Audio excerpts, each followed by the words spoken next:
Well, good morning, everyone. Can I welcome you to the 7th meeting in 2014 of the Infrastructure and Capital Investment Committee.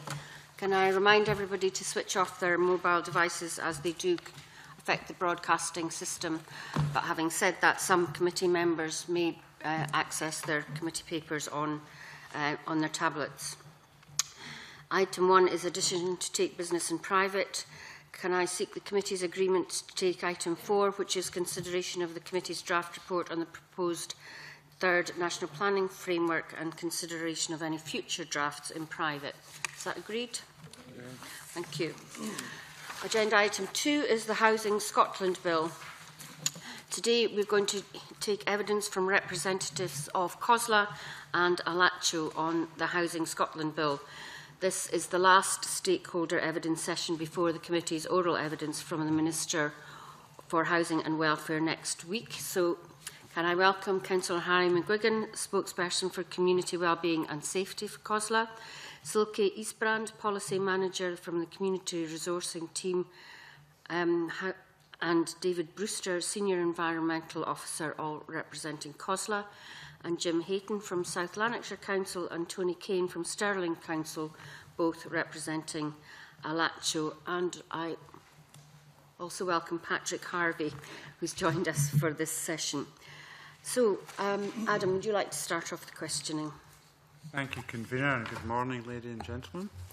The Scottish Government has its declared vision for housing is, and I quote, that all people in Scotland live in high-quality, sustainable homes that they can afford and that meet their needs. So to what extent do you think the Bill's provisions support this vision? Yes. Yeah, you'll excuse me if I just say a wee introductory piece that might help clarify just where we're coming from in respect of that. But I would then deal with maybe the detail of the question if you so require. First of all, we're very, very pleased and appreciate the opportunity to hopefully help you in your deliberations at stage 1 of your scrutiny of the Housing Scotland Bill. The COSLA, Alacho and environmental health teams that are here this morning are anxious to ensure that local government analysis of the bill is presented with clarity and with objectivity. My executive group at COSLA have been following and engaging in the process of preparation for the bill since early last year. The process undertaken prior to drafting this bill is one which invited and secured wide consultation from a host of stakeholders on particular issues which are very relevant to a broad spectrum of housing matters. The issues covered in the bill have been identified, examined and fleshed out during the consultation process, and the bill has been drafted subsequent to this. We think that this is an effective and collegiate and productive way of working. COSLA and other stakeholders have engaged fully and made formal submissions to the relevant Scottish Government consultation process. There is much in the bill which we believe to be very positive, but also there are some omissions which we feel should be raised and highlighted and not become missed opportunities in addressing pertinent issues that are faced with increasing and frustrating regularity by housing stakeholders. We do need to see them addressed in this bill. Can I also thank you for enabling us to come in? I think this is the penultimate session of your evidence taking, and it's enabled us to be able to comment on some of the submissions that have been put in earlier.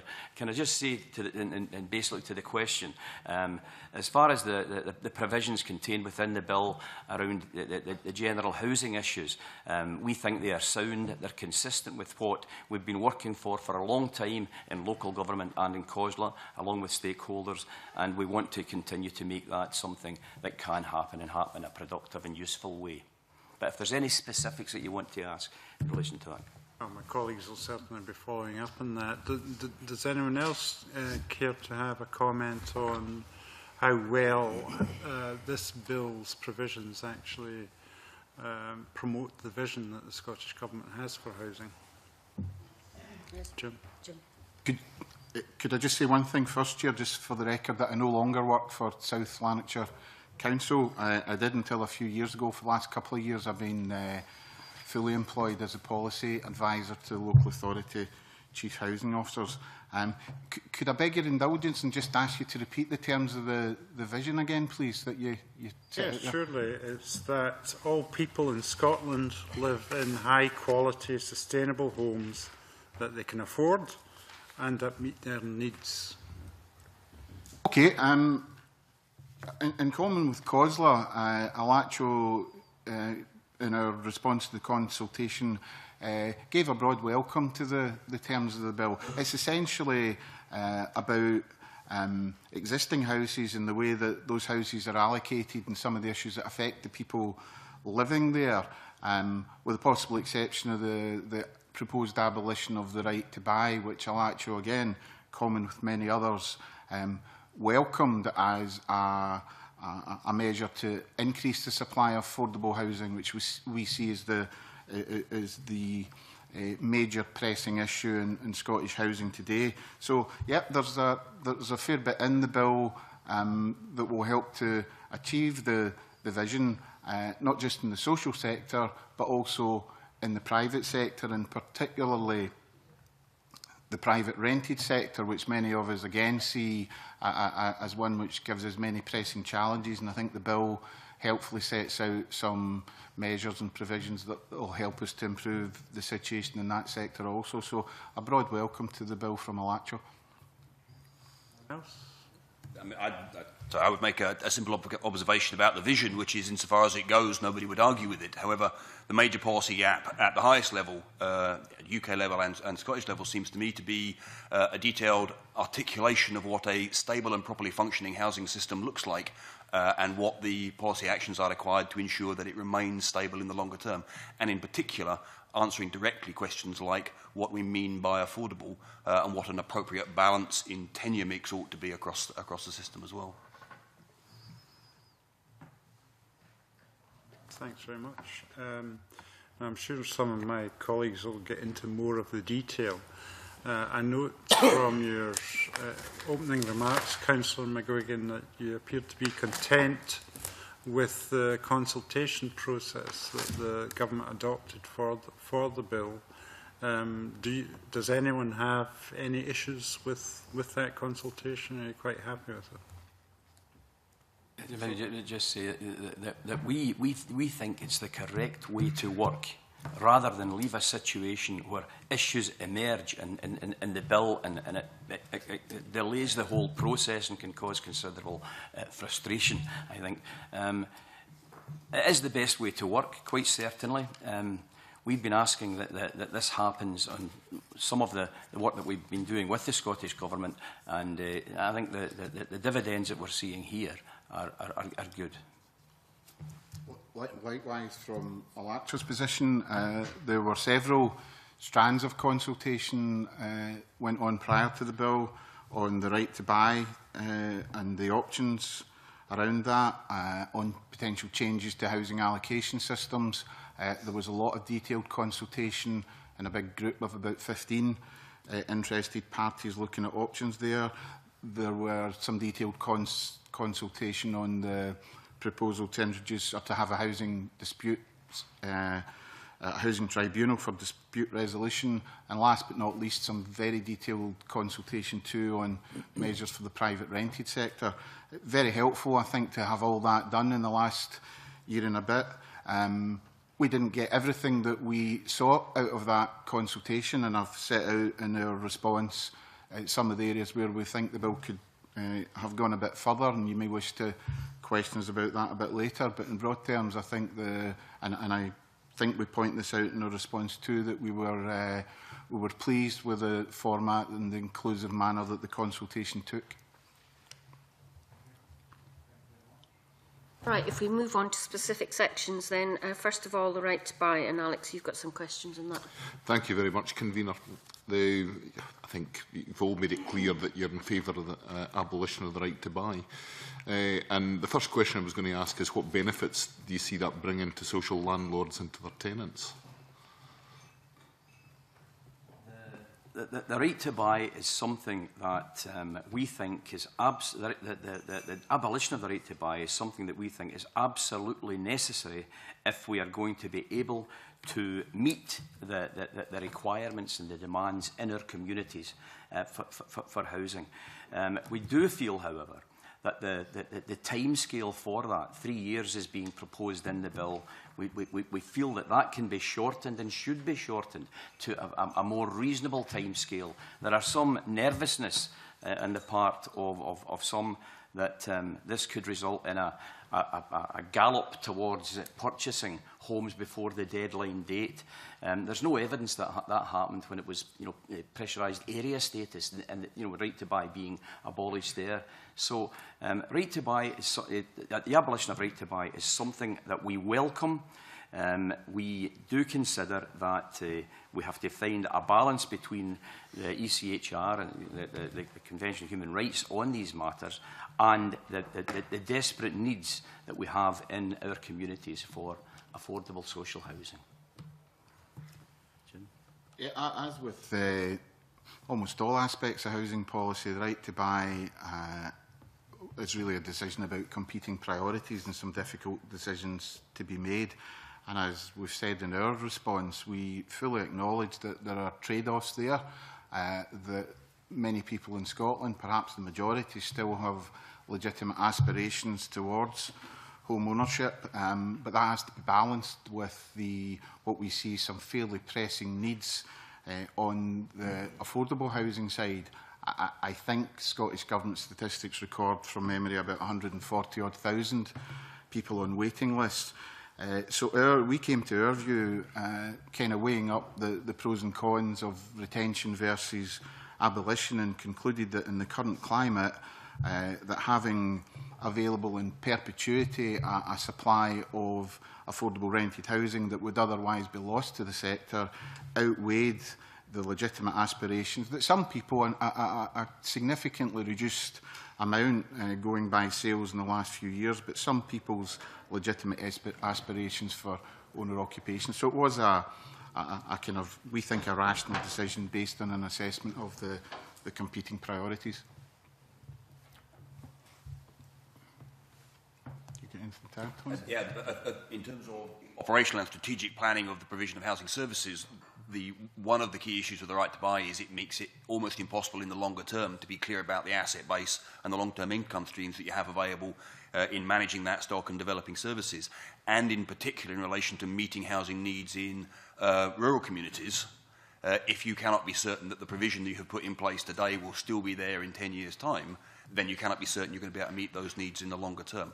There are settlements in my own area where 20 years ago I would have argued very clearly that we had met the housing need in those areas and there was a sufficient supply of affordable rented housing, and now that supply is almost entirely eroded. And it will be very difficult to go back into those rural communities and find suitable sites for the provision of additional affordable housing. So there is a substantial issue in terms of the long-term strategic planning of investment, stock and the meeting of housing needs, so long as the right to buy remains in place. There's Jim Hayton, in his answer earlier, said that abolishing right to buy would increase the supply of affordable housing. But the reality is that those who tend to buy their council houses, so to speak, are people who would remain long-term tenants anyway. And that for every 100 people who are denied the right to buy when they want it, a very small proportion, perhaps as few as 1 or 2%, are likely to vacate that property as an alternative to buying it. So it doesn't actually free up much property in the first instance, does it? I think our analysis would be a wee bit different from that, and we would contend that it would indeed free up significantly more than 1 or 2%.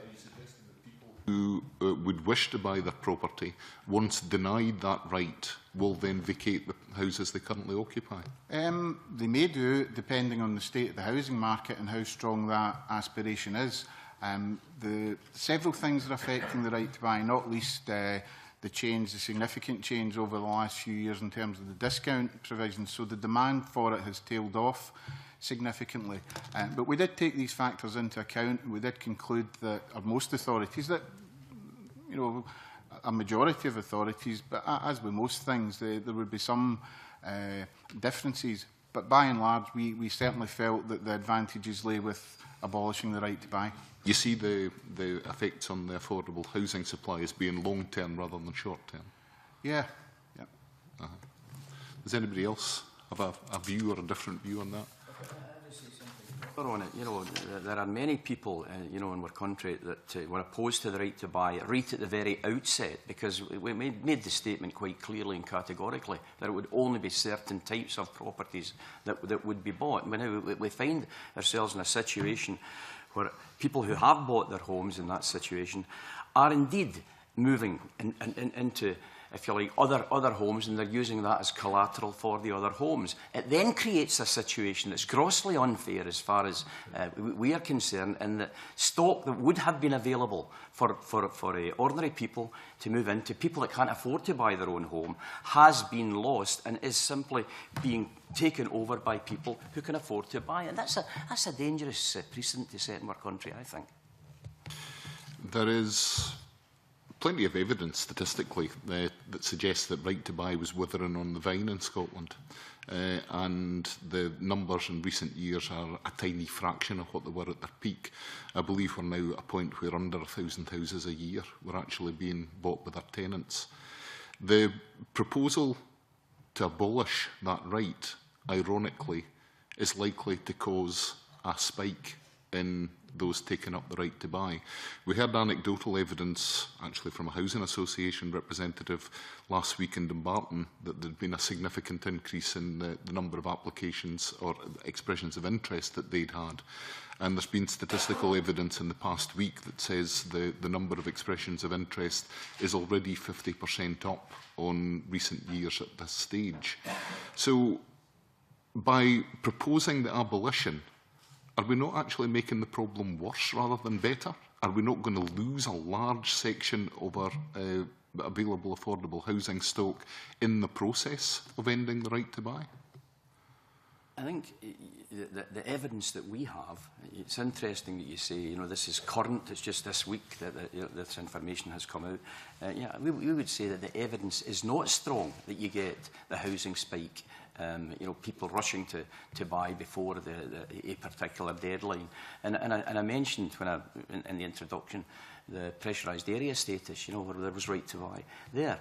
And the spikes didn't materialise as many people thought that they would. So I can only say that the information that we have doesn't concur with the information that you yourself have. It would be pleased to hear. So you feel there's no danger of us experiencing what we did at times in the housing market before, where teams of young men go into council estates knocking on doors offering to lend the money to buy the property while the opportunity is still there?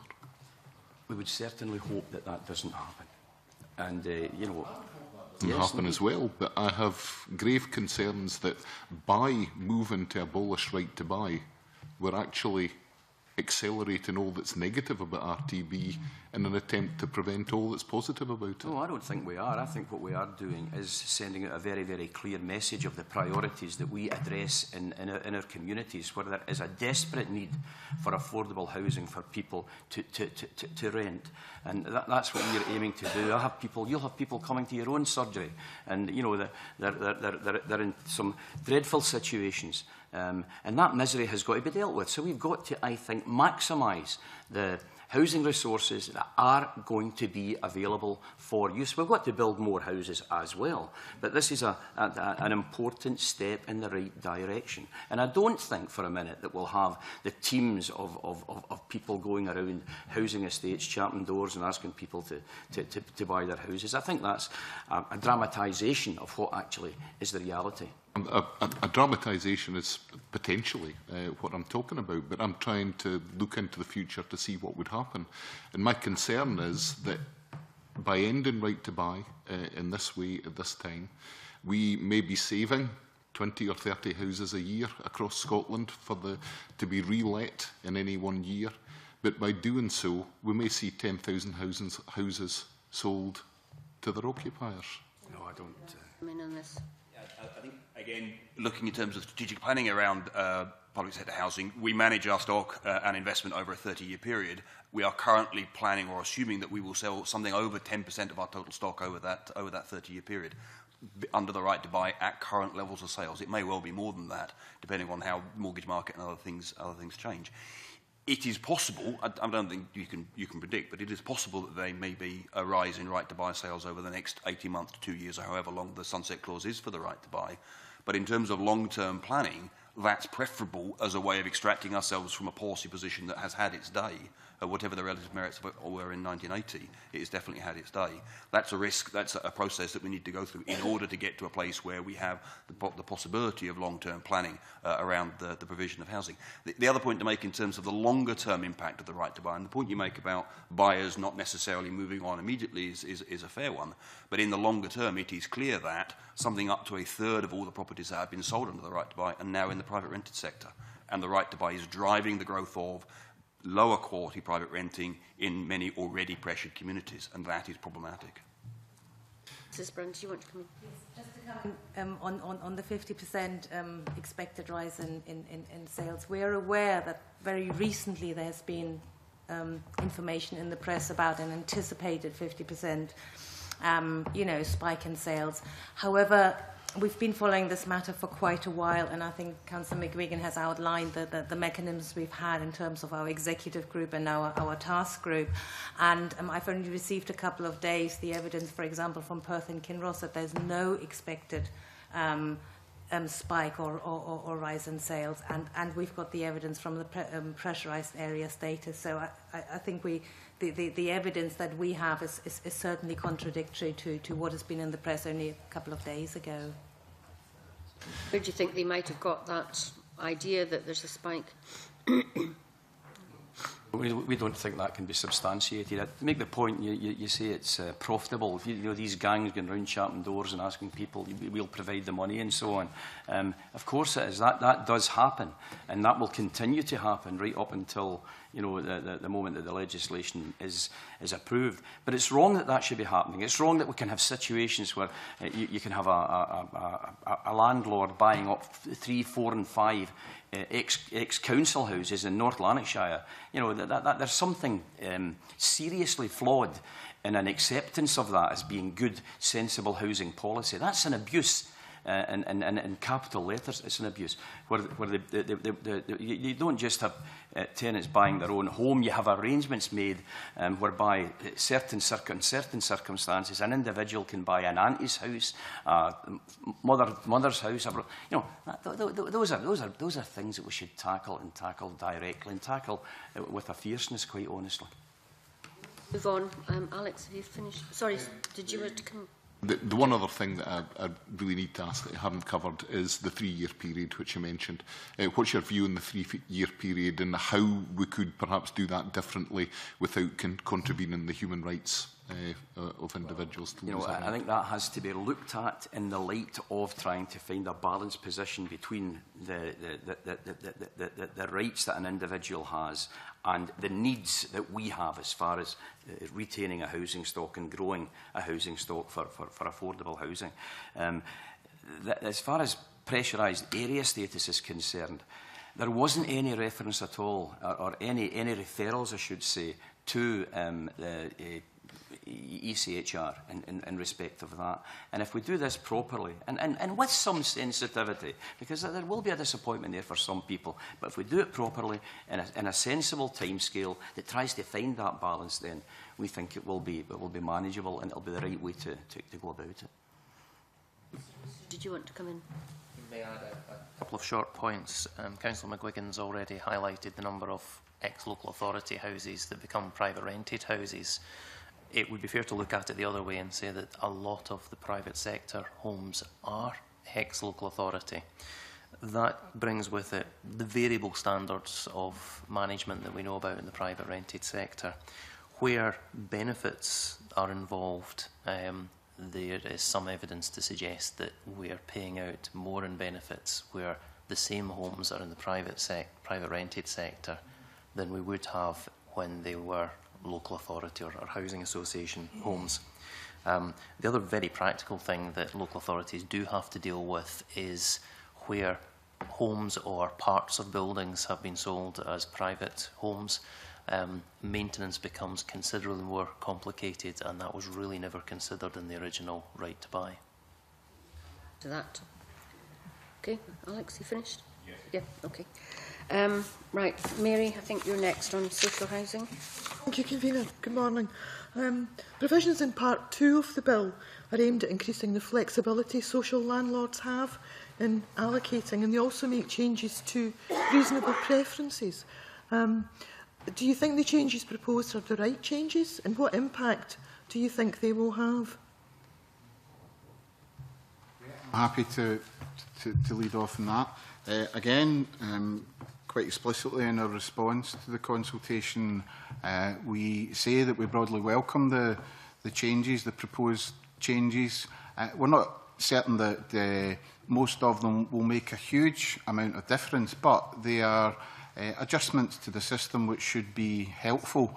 And we include, for example, amending the reasonable preference category in that. It's a relatively minor change. It adds under occupying tenants to the existing categories, but helpful nonetheless. Similarly with some of the other proposals, new duty for local authorities to consult and RSLs to consult applicants and tenants, being able to take age into account in allocating social housing, something that councils in particular certainly do welcome. Councils have thought for some time that that would be a common sense change to the current arrangements that would enable councils to make common sense decisions that would help promote sustainable communities. For example, designate certain blocks as being suitable for older people and invest in the infrastructure and support services to adapt the block to make it suitable for that group. We fully accept that it needs to come with some safeguards about people's rights, and we think we can do that. We argued quite strongly too that the ownership of property should be taken into account. It's not a frequent occurrence that people are allocated social housing when they already own a house, but it does happen, and there was limited latitude in the past for councils to do anything about that, and this helps. Equally, there's a provision elsewhere that allows us to grant a short tenancy to owners to tide them over certain situations where maybe they're trying to sell a house.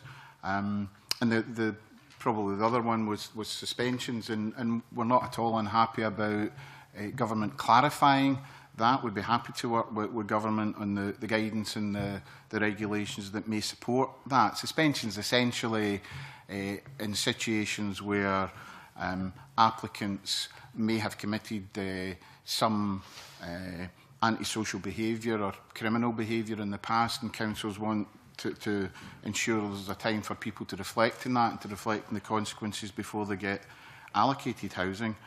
But in broad terms, we're content with that too. So I guess the answer to the question is, in broad terms, we welcome the provisions and are happy to be thinking about the guidance and the regulation that would be needed to bring them into effect. Thanks for that. Can I maybe just add to that? It's very, very important that local authorities are able to manage their housing stock and RSLs as well, and as Martha, manage their housing stock in a way that is best suited and well understood in the communities in which they exist.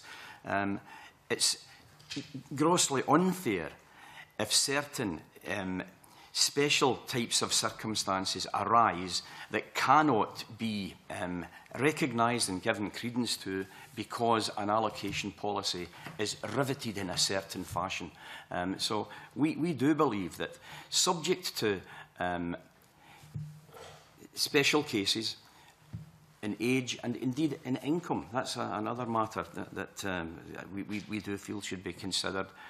We should be able to have the flexibility to manage our housing stock in the best possible way for all of the community. And it isn't about discriminating on the basis of age or anything else. Thank you. Could I just add one point in response to the question? Is that a lot of the provisions, quite sensibly in our view, come with a kind of right of review or a right of appeal for someone who might feel aggrieved by them. and we're more than happy again at that provision there as a safeguard, and again content to work with government and how that would be implemented in practice. Okay. Anyone else want to comment, Mr. Kane? Yeah, make a simple observation. These provisions strike me as a sensible modernisation of the law as it stands around these issues. The one comment I would make is in relation to taking into account the existing ownership of a property. I have regular conversations with tenants and applicants who do not understand why we would allocate a house to a homeowner and, generally speaking, assume that we have done so either by mistake or because we have been duped, and it impacts on the credibility of our allocations processes, and it is, in any event, results in an inefficient use of the overall stock and resources. We make landlords of tenants, and it's, in terms of numbers, in Stirling, 5 or 6 owners a year, principally older owners, will be allocated a council house and will be left with their own property as well. So it might not be large numbers, but it's obvious and visible in the communities, and it impacts on the credibility of the way in which we manage our stock. Okay. Just following on from Mr Hayton, you raised the issue of age. And the bill will allow social landlords to take age into account. And we've heard varying views and evidence around supporting and not supporting. For example, Shelter and the Govan Law Centre are not supportive of the changes. The CIH think that it would be a useful measure. And Shelter commented that the fundamental principle of social housing should be it's based on a framework of need and circumstance. But I take from your comments that you don't agree with that, and you're quite happy with the proposals. Yeah, I don't agree with that. Shelter don't manage social housing and don't necessarily have to deal with the fallout that comes when people perceive that council have made decisions that are not in the interests of the folk maybe who live in a particular block. Councils would absolutely accept that the principle should be on need, but that shouldn't just be following blindly a set of rules without regard to the makeup of a particular community and what's likely to lead to sustainability and what's likely to lead to, you know, a peaceful coexistence rather than the creation of friction. It's not social engineering, but it is allowing landlords to make sensible decisions in the interests of a kind of sustainable community life. And so for that reason, I would disagree with Shelter on that one. Does anyone else want to comment on that? No? I think the observation I would make is that in preparing and approving allocations policies, local authorities are required to also prepare equalities impact assessments. And to the extent that we are accountable for the equalities impact assessments through those statements and the challenges that can be made around them, then the risk of discrimination is minimised. Social landlords have to objectively justify how they're allocating. Is that something that's quite easy to do? And do you think there are enough safeguards within that for you? Yeah. Okay. Well, that's a straightforward answer. We would always expect to be accountable. And, you know, I absolutely accept the right of organisations like Shelter to hold us accountable. And if in future they thought there were areas where our particular instances where local authorities had been discriminatory, we would expect to be asked about these and to have to justify our decisions on common sense, sustainable community grounds, and we would be happy to do that when that time comes. I'll give you an example of a block of flats, you know, with the one stairwell in that block of flats with maybe 12 children. You know, families there, and you know, we allocate that house to another family that have got, you know, another 4 children. That's problematic. It's not something, you know, we need to manage the stock in a way that's sensitive to all of the needs of the people that live in the estate. And sometimes it makes sense to say, well, look, we can allocate this house in a different fashion. It's not discriminating against anyone. Would you agree with that, Jen? Yeah. A recent Parliament Day event in Dumbarton, we heard from tenants groups and tenants that they would quite like to become more involved in letting initiatives and the decision-making process that councils have. Do you think that's a good thing? Do you think they should become more involved? I just answer that one by saying, yes, I do think they should become more involved. I think communities should become more involved in the decision-making processes that affect their lives. And we welcome that, and we try to constructively engage with tenants, with residents' associations and so on, to make sure that their voices are being heard, that their ideas, because they're the experts in their own communities. You know, so 100% behind that. But we've also got to be a wee bit careful that we don't assume that everyone or every organisation that presents itself as the spokes agency, if you like, for a locality, in fact, is representing that locality, because very often, and you'll have seen it and I've seen it, where it's a small clutch of people that purport to represent the whole of a particular area. They're well-intentioned, but sometimes they miss the point as well. So by all means, I would certainly like to see greater integration between the communities themselves and the decisions that affect their lives. And I think we can work towards that, and we are working towards it. And I think some of the matters in the bill, you know, will assist us more in that. Do you think the more involved that local communities and tenants are, the less likely you are to have problems with flexibility, the allocations and the age stuff, if you involve the community? People know, you know, why things happen in the way that they do, then I think that you're on a better chance of having them feel comfortable if you share that information fully with them.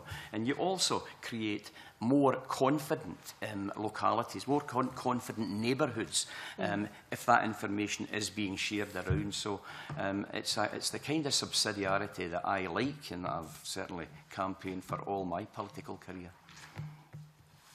I would broadly agree that tenants and residents should be involved in the formulation of the policy, and we've just said that there is indeed a new duty to consult applicants and tenants when reviewing allocation policies, and that is the best place for tenants to be involved. I wouldn't think anyone would be suggesting that we would be going to the level of allowing panels of tenants, for example, to decide who should be allocated houses. So there would be a balance, but tenants should certainly be involved at the level of deciding allocations policies, looking at the local needs in an area and deciding or helping to decide on priorities for that, very much within the constraints of the legislation that exists. Any other comments? No? Okay. Thank you. Thanks. If we move on to tenancy changes, then Mark, you've got some questions on that. Thank you, Camilla. The bill makes some changes round about the qualifying period for joint tenancies, subletting, assignation and successions. I know COSLA has, in their written submission, mentioned that they would prefer to see a power to assign move to the social landlord rather than a right with the tenant. Just to ask if you agree with the changes to the qualifying periods and any other comments you might have on that section. I'll just answer the question directly, maybe bring Jim, Tony in and some of the detail of this, but we do feel very, very strongly that subletting and assigning of tenancies should be the business of the landlord and should not be the business of the tenant to do that. In other words, that right of assignation shifts to the landlord. You are in the same local authority as myself, Mark, and we've seen some very, very clever abuses of this very situation where you get assignations being carried out in a way that is anything but consistent with fairness in terms of allocating property. But Jim, you might bring something.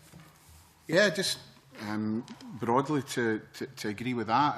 I think we were one of the groups who argued that landlords should have a power to make those decisions rather than a tenant's right to have them. But we're happy with the kind of halfway house that's emerged in terms of extending the qualifying periods. And essentially, for the reason that Harry's outlined, and indeed the reason that Tony mentioned earlier about the credibility of the process.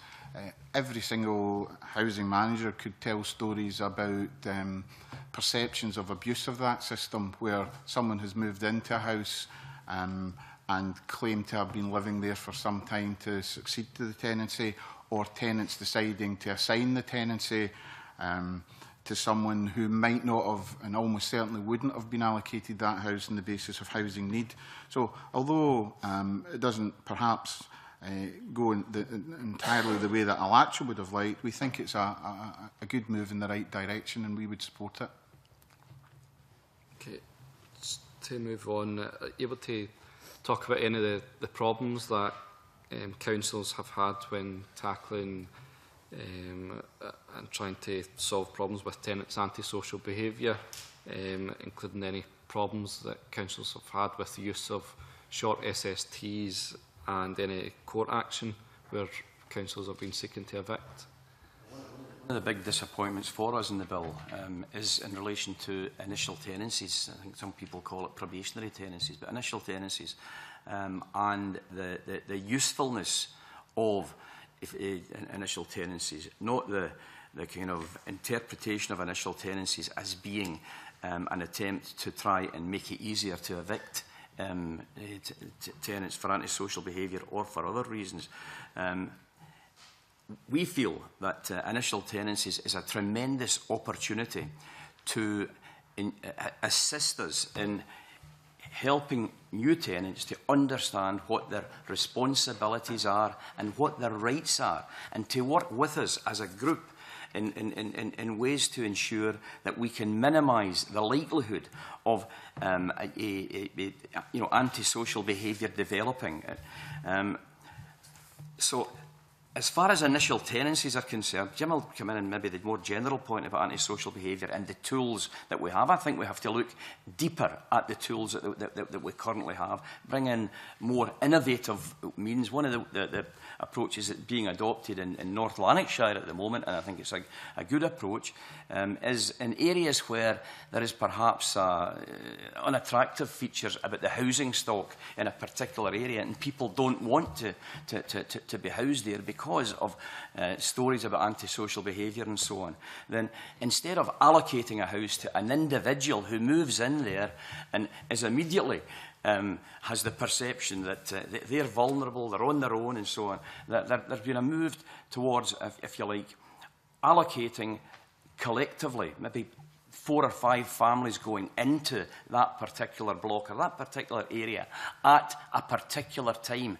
And those 4 families or 4 or 5 families have had the opportunity of meeting with each other, talking to each other, getting to the feel for the aspirations that each other have in terms of the new house that they're going to be moving into. And when they go in, it provides, if you like, a degree of security and confidence as they moved in. And we find that people are moving into those houses and we're not getting the kind of retreat in the face of some of the bad practices that happen there. So I wanted just to mention that as a particular example of what I think might be a good innovative practice. It's only being experimented with at the moment, but that's the kind of thing that we need to, I think, build upon. Jim, do you want to say? Yeah, I mean, in over 30 years working in housing, dealing with antisocial behaviour is probably the most intractable problem, housing management problem that housing managers would face.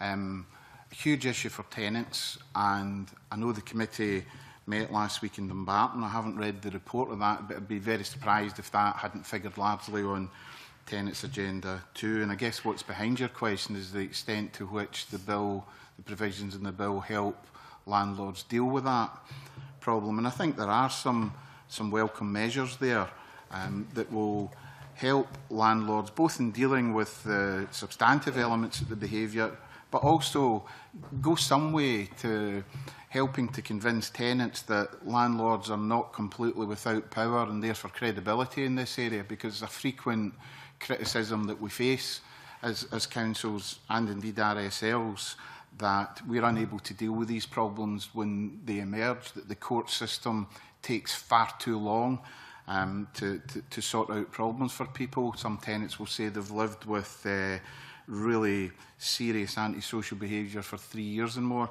So I think there are some provisions in the bill that we would welcome. There are some that on the surface make it look as if our lives have been made a wee bit more difficult, increasing the minimum term of a triple ST given for antisocial behaviour from 6 months to 12 months, for example, because if that person has got that short tenancy because of previous antisocial behaviour, then and they continue to persist with that behaviour, then neighbours have got to put up with that for 12 months now rather than 6 months.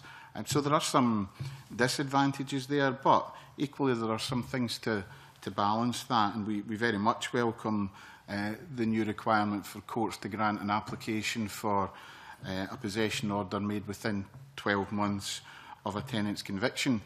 Now, that's not, some people would suggest, unfortunately in my view, that that's an open door for councils to willy-nilly evict people for dropping litter or playing football in the street. We're not talking about that, and nothing could be further from the truth. We're talking about serious issues of criminal behaviour or antisocial behaviour, where someone perhaps has been dealing drugs and causing all kinds of problems for years and has then been convicted.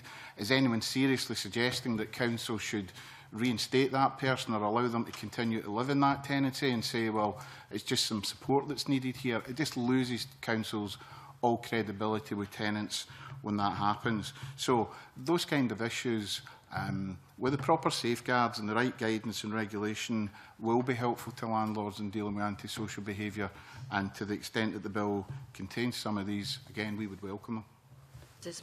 Sorry. Yes, perhaps just to add to what has been said, because at the last meeting of the elected member task group, which we have built specifically to look at the bill, and which is a cross-party group, as Councillor McGuigan kind of outlined earlier, antisocial behaviour is still always, a topic that features strongly, and the general feeling of the group was that the proposed changes are a useful addition in the local authority toolkit.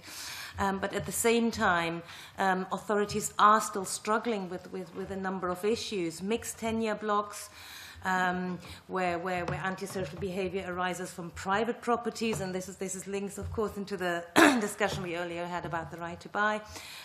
Recurring low-level antisocial behaviour. Problems can be quite different across the spectrum. So I think the general feeling is, yes, what is proposed in the bill is welcome, but this is not a problem that will go away with what is proposed here, and we need to continue to look at that.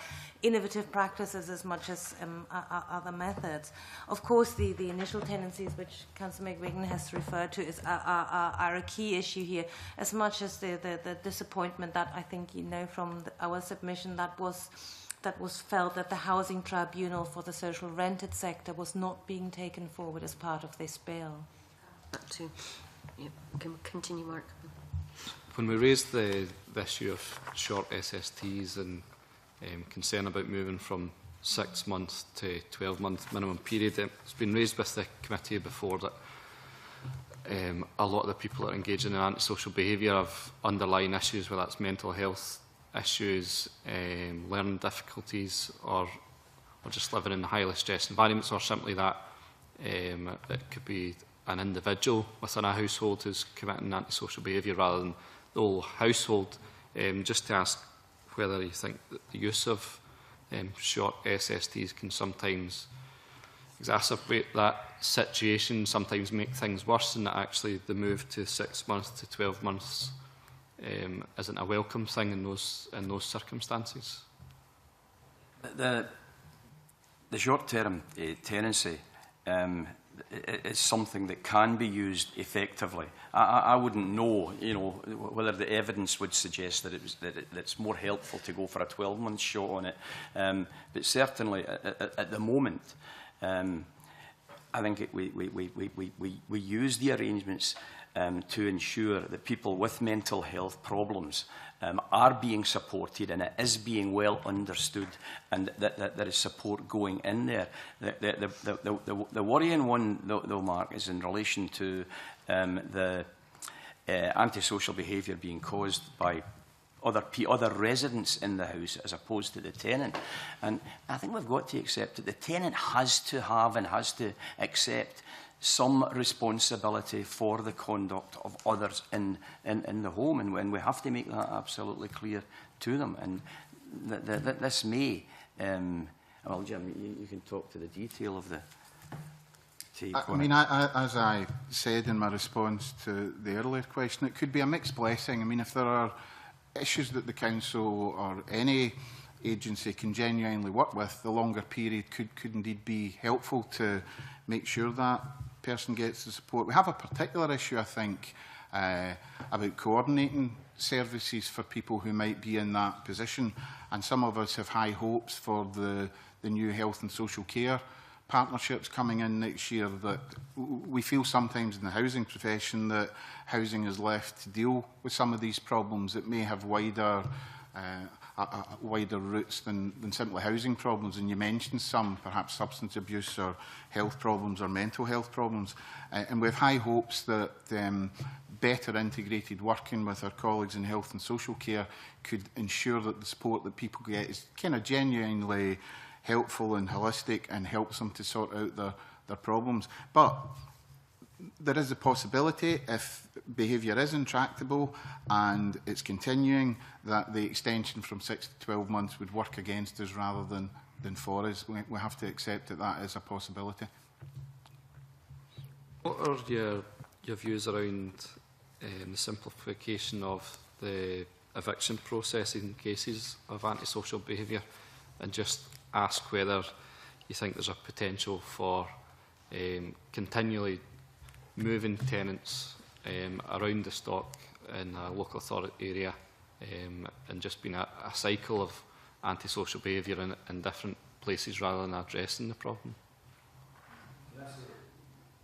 Simplification is never something that we would accept as far as antisocial behaviour is concerned. Antisocial behaviour is a real problem that we try very, very hard to deal with.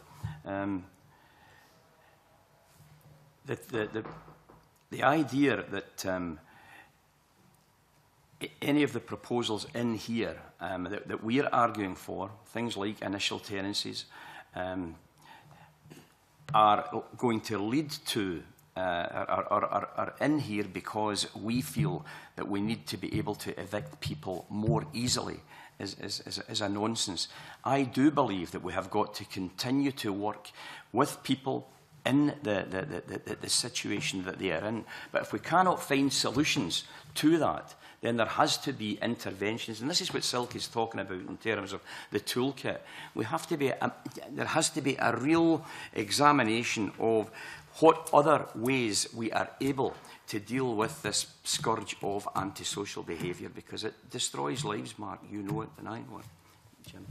No, nothing to add to that, unless, Tony, you want to? Just that, again, in terms of the credibility of the management function, communities have a reasonable expectation that people will be held accountable for their actions. And when we fail to deliver a response, because it is very difficult to remove people from a home who are perpetrating acts of antisocial behaviour, when we fail to deliver that response, it impacts directly on our credibility as a landlord and their view of the process and their willingness to engage in it. If there's no outcome, if problems are not dealt with, then people will simply stop reporting, will withdraw from being prepared to get involved in giving evidence, being prepared to assist in tackling the problem. So being able to remove individuals who, in the end, whose behaviour is beyond the pale, making them accountable for that and demonstrating that to their neighbours, I think is a critical part of the process. If we then need to engage with that individual in another context to assist them to manage their behaviour, improve their behaviour, manage their drinking or their drug abuse so that they can move on to a more stable environment, then that's something else we also need to do. But I do not think that the answer is leave them where they are whilst you try and come up with a solution to the other problems. I think in some circumstances the answer has to be you have to remove them and then move on from there. Demonstrate a consequence. Can I also suggest, Mark, you may be going to ask a question on, or someone may be asking a question on tribunals, but we're disappointed that the housing tribunals will only apply to the private sector. We do think this is an opportunity to get to identify the problem early and to get into the work needed to solve that problem much earlier, as opposed to the long drawn-out court processes that we have to go through at the moment. So we hope that lessons will be learned from the private sector that can be applied to the public, to the social sector. Yep, I'm going to come on to that, but just before we move off, just to ask if there's anything else that we haven't covered this morning that you think could be included in the bill to address antisocial behaviour and its root causes? point's already been made, but we really do think in the council sector in particular that, and I don't know, Chair, if you were going to come onto this, but that initial tenancies, it really is a missed opportunity. The evidence from elsewhere, south of the border, suggests that they're successful, that they're a very valuable tool in the toolkit, that they don't increase evictions, that they allow landlords to engage with tenants in that critical first year of a tenancy to emphasise the valuable currency that is a secure tenancy, but with some kind of meaningful sanction that says this is a valuable commodity, but it necessitates expectations of behaviour on both sides. The landlord has obligations, but you as a tenant have obligations both to the dwelling and to your neighbours. And we really did think, not a panacea, not a magic bullet, but we really thought that would have been a valuable addition to our toolkit. And we were very disappointed that the Minister decided not to put it in the bill so that we don't really get the chance to consider it. We still think that it would be worth having a look at the evidence and giving that some consideration. It's not going to solve antisocial behaviour, but it might go some way to help preventing it and to mitigating the consequences in future. It's also maybe worth saying that in terms of the memorandum to the bill, some of the evidence that was clearly, along the lines that Jim has just highlighted there, it's difficult to understand why they decided not to proceed with the initial tenancies. It's the evidence from certainly from tenants' organisations was quite overwhelming that should be proceeded with, and I think maybe that needs to be looked at again and questions asked as to why it was not proceeded with on the basis of a kind of minority view that was coming across from some quarters. Thanks for that. I mean, as you covered earlier, the point of transferring social rented sector cases to the tribunal along the similar lines with what's been proposed for the private sector has been raised repeatedly by witnesses. The Scottish Government have said that because of the court reforms going through at the moment, that there'll be an increased use of mediation while cases are going through the courts, and that means that there's a potential for improved outcomes. Do you think that is enough, or would you still support the move to tribunals alongside the private sector? We don't think it's enough. We do think that we should proceed with the tribunals. The agony that some people have to suffer goes on, and I don't think we should delay on this at all. But it may well be that there are lessons that we can learn from that type of engagement in the private sector, the housing tribunal approach. We would certainly have preferred to have seen it extended to the social sector as well, Mark. We're disappointed that it hasn't been. Yeah, likewise, there were probably at least a couple of things that we thought that a tribunal might deliver that the current system didn't deliver. We were a wee bit surprised to hear that one of the reasons was that the court review was underway because government knew that the court review was underway when they consulted on the proposal, so it might have been an idea not potentially to consult on it at all. But we think it's a good idea.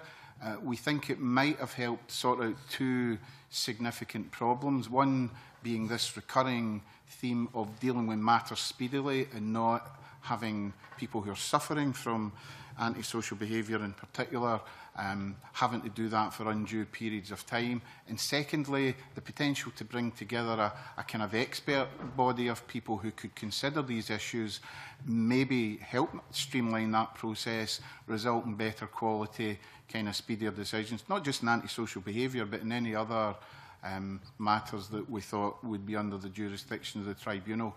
Having said all that, we were happy with the consultation. We're happy that it's, Alacho is, happy that it's there for the private rented sector, and we believe we've got some kind of tentative commitment from government to revisit it and to look at the proposal in light of how successful or otherwise it is for the private rented sector. And we as professionals, would certainly be keen to hold government to account to that and to come back to that. Should the government decide that it should remain out with the scope of this particular bill? Jim, you were going to sort of carry on this tribunal. Thank you, Convener. Good morning. I'm very grateful to you for your evidence this morning and for the constructive way in which you've set out your evidence. So thank you for that. Just sticking with the issue of access to justice for landlords and tenants, I hear your views on the proposals on the tribunal system, that we transfer certain cases in the private rented sector from the jurisdiction of the court to the jurisdiction of the first-tier tribunal. And if I hear you correctly, I think you're saying that there should be a level playing field for both the private rented sector and the social rented sector, but clearly that's not where the government is at the moment. I just want to tease out, very briefly if I can, what you think the benefits and justification for the change will be in relation to the private rented sector. The benefits in relation to the private rented sector? Of the proposals to transfer jurisdiction. Well, one of the things is it means speedy interventions, it means early interventions, it means that people's expectations are being met you know, in a reasonable time scale, as opposed to some that drag on and drag on and drag on through the court system. That's I think, if we get in early enough, we can certainly, I think, change attitudes, and it maybe will help to avoid more severe measures having to be taken in terms of seeking eviction. Because once it's known that things will happen more speedily, then I think that can have perhaps a transformative impact on what's happening as far as the private sector is concerned. And I'm absolutely certain it would have made a big difference in the public sector. Considerable benefits, because you're all sitting around here as elected members, and you know perfectly well the people that come to your surgeries that are going through this hell of antisocial behaviour, and there isn't any fast, quick, easy remedy. Local authorities follow the processes that are currently in place, and it's too slow, and it's too frustrating, and it's too painful for those that are suffering. So I think basically it will happen quickly, it will enable us to deal early, and it will make a big difference. And we believe firmly that it should be in this bill at the moment. Speed and efficiency, perhaps nipping some problems in the bud and without any diminution in the rights of tenants. Would that be a fair characterisation? Plus, I think, and I'll maybe ask David to come in shortly as well, but I think there's a big perception that there's a real imbalance of power in the private rented sector between landlord and tenants, one that doesn't exist to anything like the same extent in the social rented sector, and the panel should allow, in large measure, or at least in part, that imbalance of power to be redressed, not least by allowing third-party application rights, which won't mean landlords taking every single case for every single tenant, because the onus will still be in tenants, but maybe for those tenants who feel who lack the confidence or who feel vulnerable about holding their landlord to account, it will help significantly, one hopes.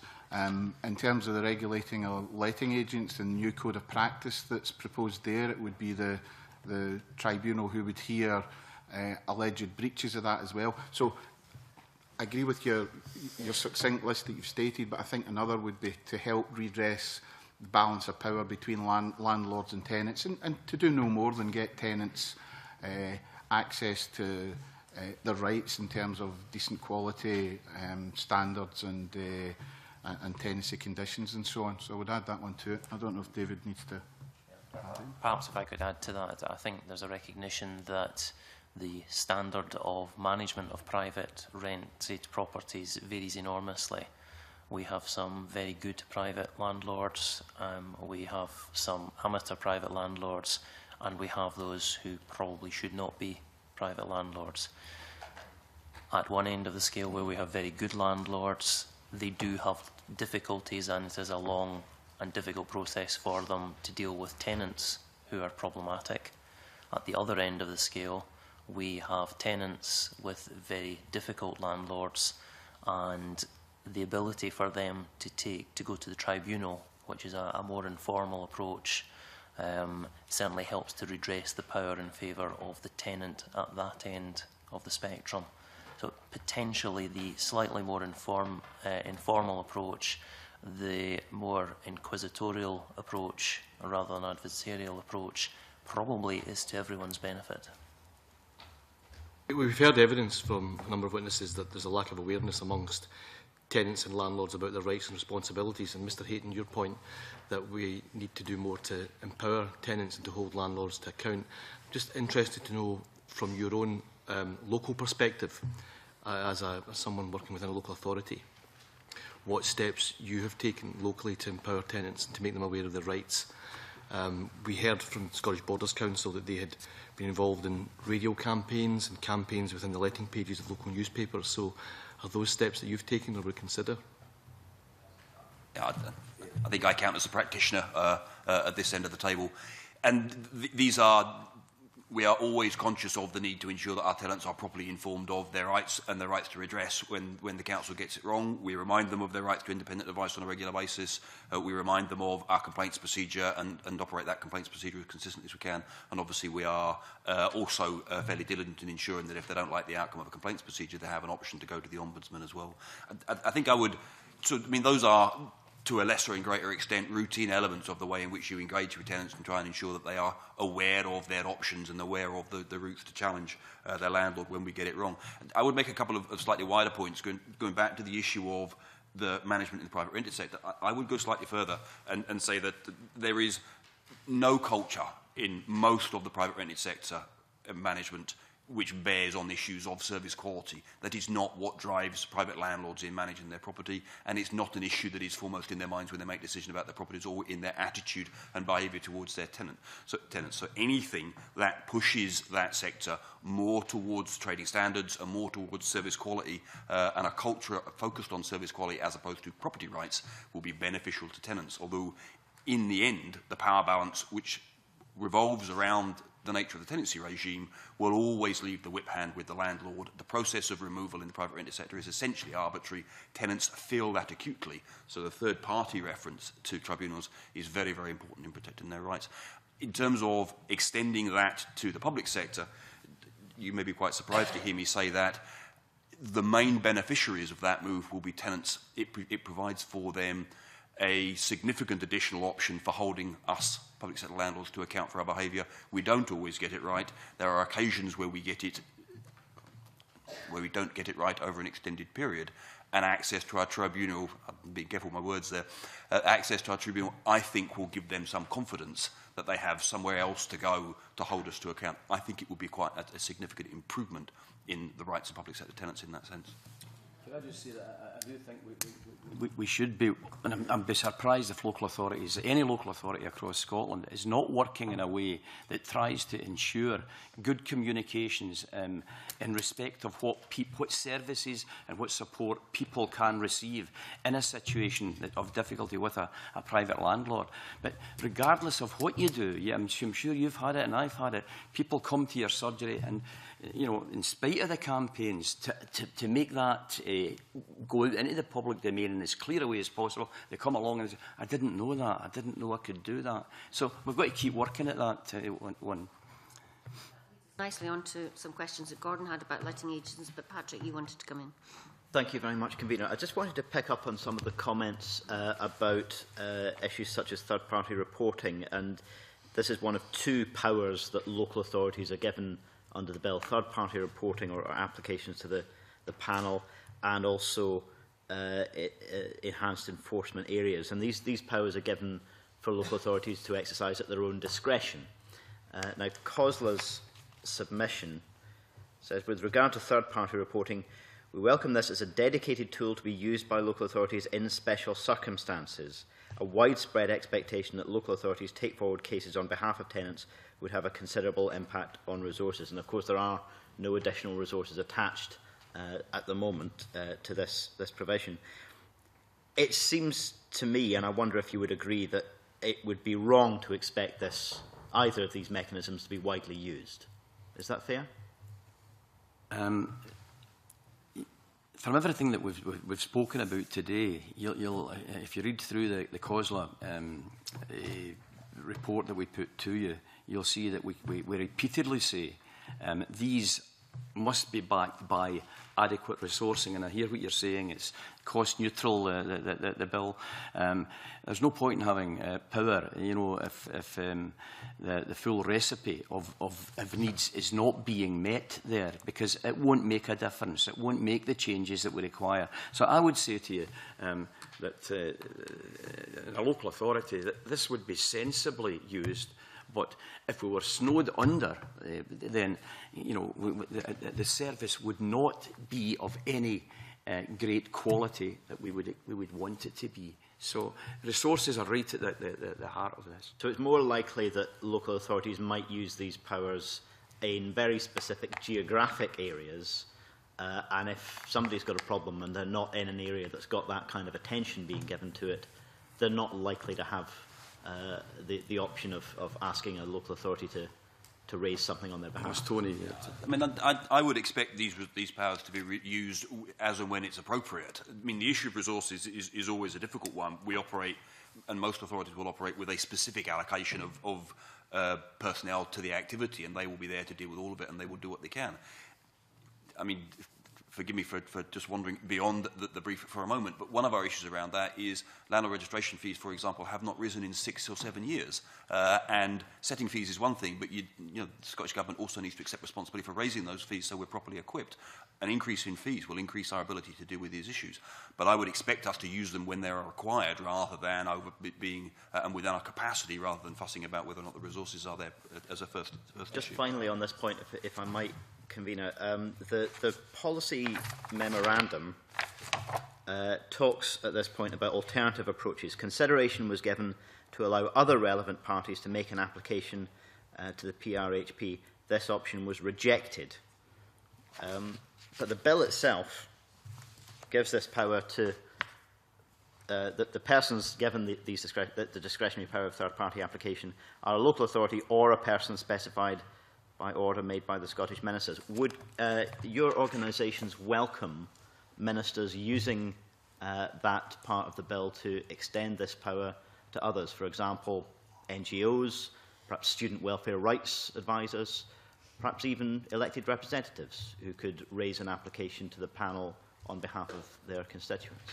We suggest that anything that would enable us to improve the situation is one that we would be keen to talk about and look at the detail of, and perhaps get a better understanding of what might work and what quite certainly would not work.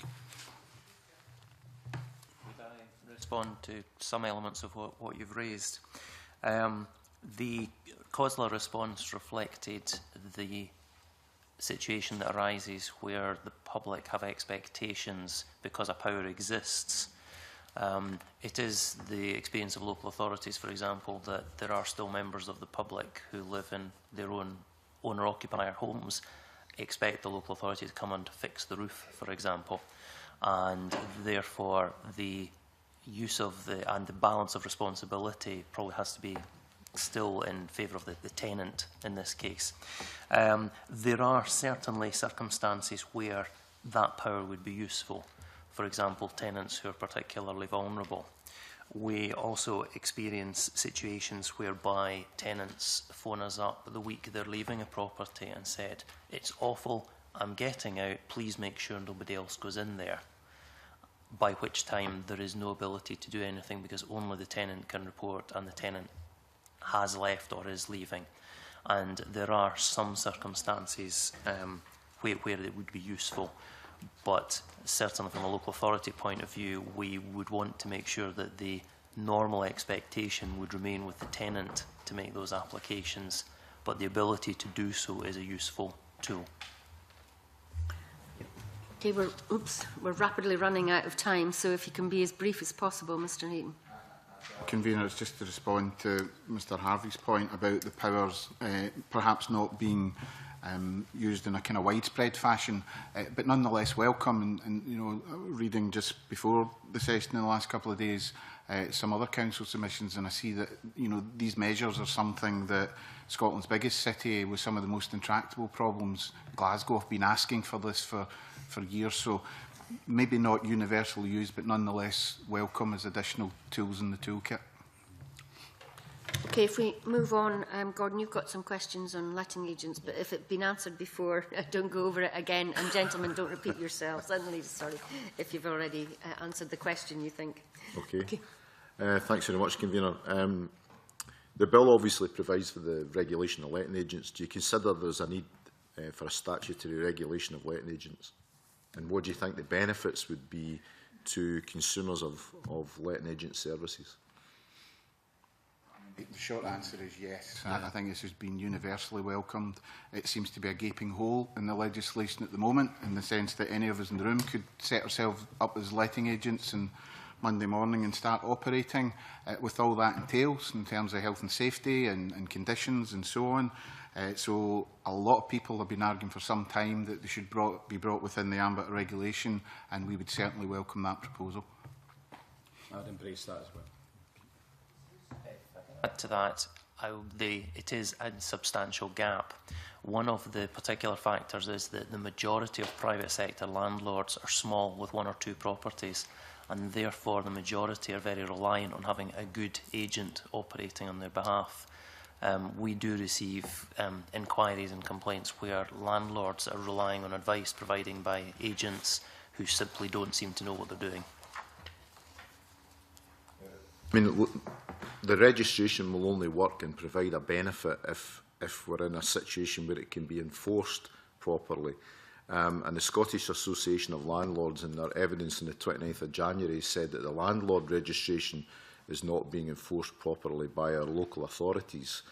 I'm just wondering what your views are on that, and you know, is there anything that we can do to make the legislation more effective in terms of landlord registration or indeed letting agents registration? The very simple answer to that is the legislation around the private rented sector is shot through with criminal offences to be enforced by Police Scotland. For a whole variety of very practical reasons, they almost never do and are largely unaware of many of the offences set out in that legislation. Transferring the responsibility for prosecution to local authorities would be the one single step that you could make to improve the operation of that legislation and the effectiveness of enforcement. Mr. Brewster. Noting in the proposals that are here, it is not envisaged to be a local authority enforcement power to deal with unregistered letting agents.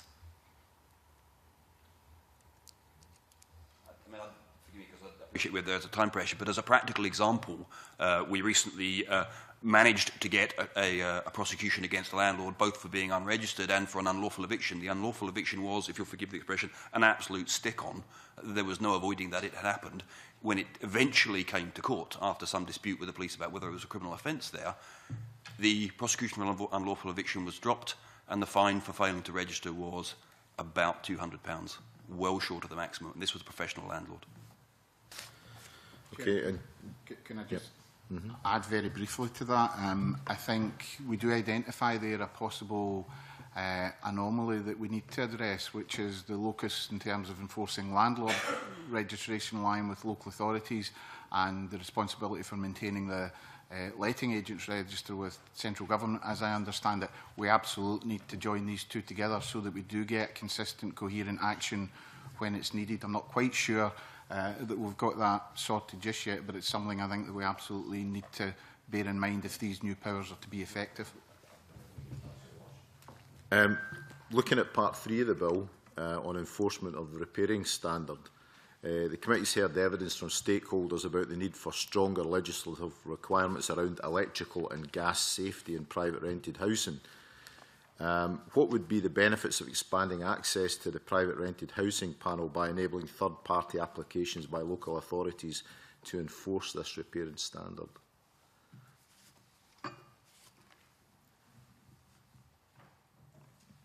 It's something we would look at together with the other measures. I think there's a prior question, perhaps, about the extent to which we do extend some of these provisions to the private rented sector. For example, installing carbon monoxide alarms and improving electrical safety. checks, and that's something that has come up, I think, in quite a few of the responses. And again, it's something that I think, in broad terms, we would support. Thanks very much. Yep. All right, thanks. If we move on to mobile homes then, and I'm conscious that Alacho said it didn't come under your remit, it was actually your health and enforcement officer, so most of my remarks obviously will be answered by the COSLA representatives. But from a local authority perspective, what issues do you think need to be addressed in the mobile home area? And would you agree with the British Homes and Holiday Parks Associations when they came to give us evidence where they said that there was often poor understanding among local authorities who sometimes fail to understand site licensing and the role of model standards? That will vary from local authority to local authority, the degree of understanding or lack of understanding. But what I would certainly say is that we're in tune with the intentions of the bill as far as the licensing is concerned and the interventions that can be taken, enforcement by that. But I'd ask David to come in on that one. Yeah. Certainly local authorities are keen to see an improvement in the enforcement and licensing arrangements for residential mobile homes, sites that are permanently occupied. The current legislation dates back to 1960 and quite simply is no longer fit for managing that sector. The residential mobile homes sector didn't particularly exist in 1960, and it's something that has developed without the legislation keeping pace with it. Local authorities generally, the degree to which we have issues with residential mobile home site tends to depend on how they are managed. Some sites are extremely well managed and provide very useful housing capacity and do not cause difficulties. Some sites where there are difficulties with the management of the site cause a disproportionate amount of difficulties to the local authority, and the current legislation simply doesn't provide sufficient teeth and practicality to allow a lot of these matters to be dealt with effectively. Can I ask you just to clarify the second part of your question? Yes, when we took evidence from British Homes and Holiday Parks Association, they said that there was often poor understanding among local authorities, failing to understand the current licensing regime and the role of model standards. If I can start with the model standards side of things, model standards have a status given to them in the current 1960 Act.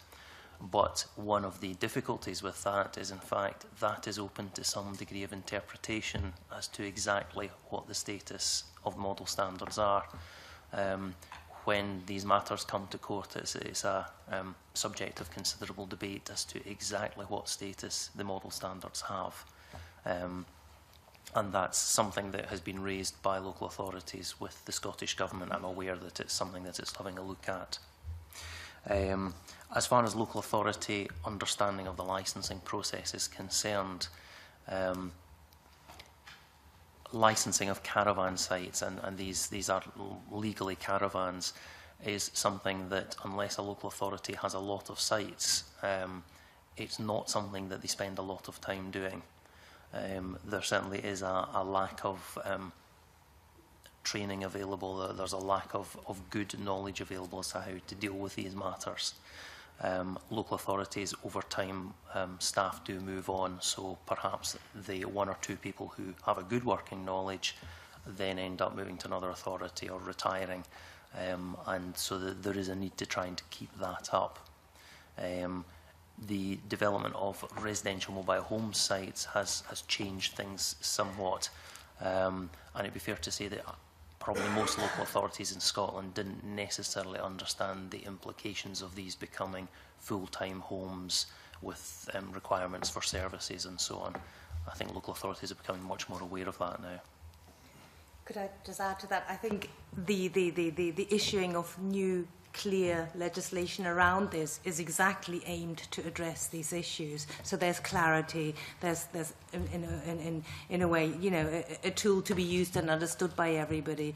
And it was actually local authorities who understood this problem, who were driving this process and wanting to have new and clear and better tools in their toolkit in order to address the problems that are there. So we're also aware that some residents have voiced some fears that the legislation could turn against themselves, and we've clarified these issues because it is the clear policy intent of the legislation to actually protect residents.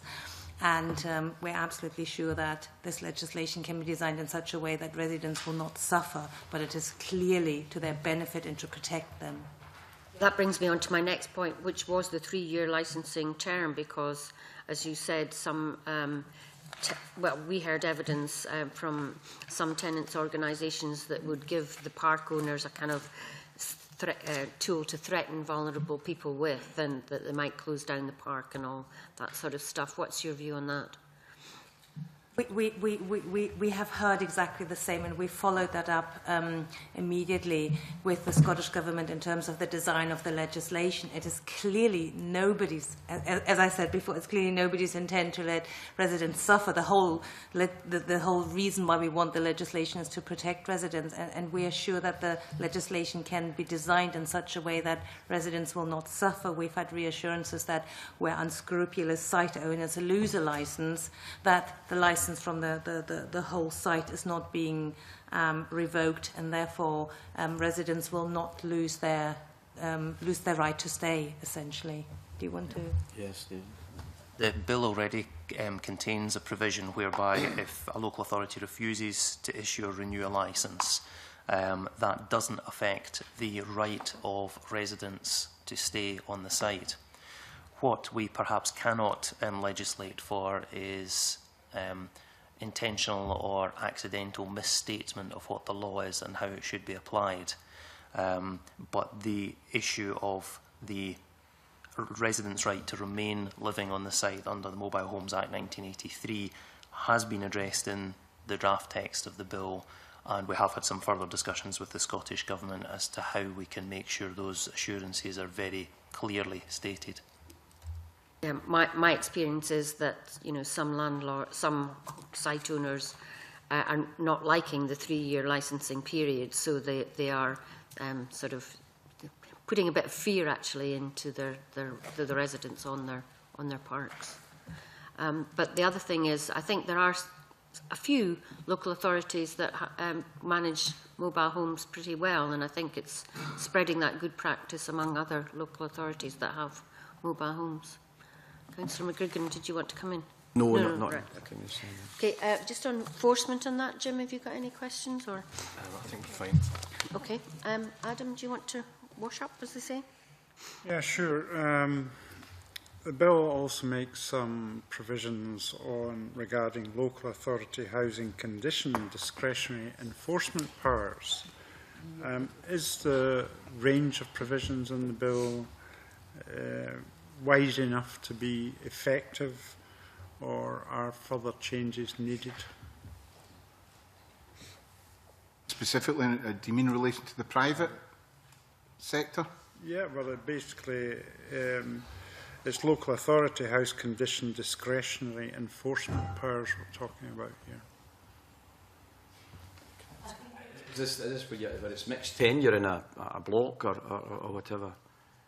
You know, where perhaps an owner-occupier would not be prepared to pay their share of the Yeah, there are some amendments, for example, in the bill to the tenement management scheme, for example, that allows local authorities to step in and pay so-called missing shares where owners are reluctant to carry out works. And as with, you know, several of the other provisions in the bill, I think these are broadly welcomed by local authorities. The kind of scope of works that we could do that for is extended a bit. We still have the thorny problem, of course, of paying the money up front and then trying to recover it. But managing and improving mixed tenure estates is one of the most challenging areas that we face, and it will get even more so if and when we get to the stage of introducing energy efficiency regulations for the private sector as well. So in that context, we're content with the provisions that have been introduced in the bill, and many authorities have said that they would plan to use those. Add to that, the existing tenement management scheme is very useful where title deeds are silent on repair issues. Where the current difficulty is that although the residents can reclaim money from other residents, there's always the risk that they're left out of pocket. That then means that sometimes repairs don't get done and we end up having to serve statutory notices, which creates further expectations and work for the local authority. The tenement management scheme is a very useful amendment, which means that the local authority can say, if you, as a majority of tenants, have agreed that you need to residents in a tenement or flats have agreed that work needs done, you can go ahead and do it, and we'll guarantee to pay the missing share. That allows them to sort out their issue, deal with matters earlier before disrepair gets worse. So that makes a huge amount of sense in all respects. There also is a provision for perhaps specialist or additional powers, which I think perhaps was where your question was coming from, for specific geographical areas where there are particular problems.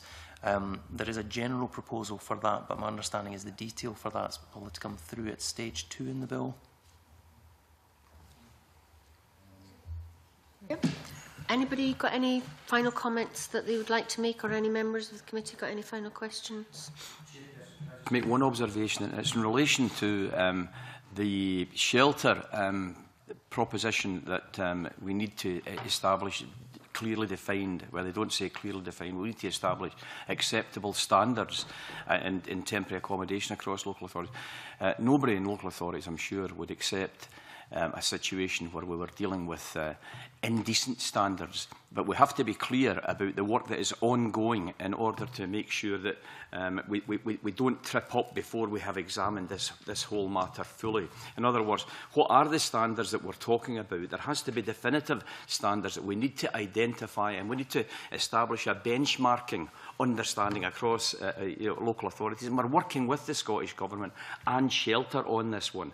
So I think we should be cautious about embracing that particular request. And that's why I said at the beginning I was pleased that we were able to comment on some of the evidence being given. This is premature at the moment, and it's something that perhaps we should be, we certainly will be coming back to after these discussions between Shelter, Scottish Government and local authorities have reached a sensible conclusion as opposed to racing in too early. Thank you.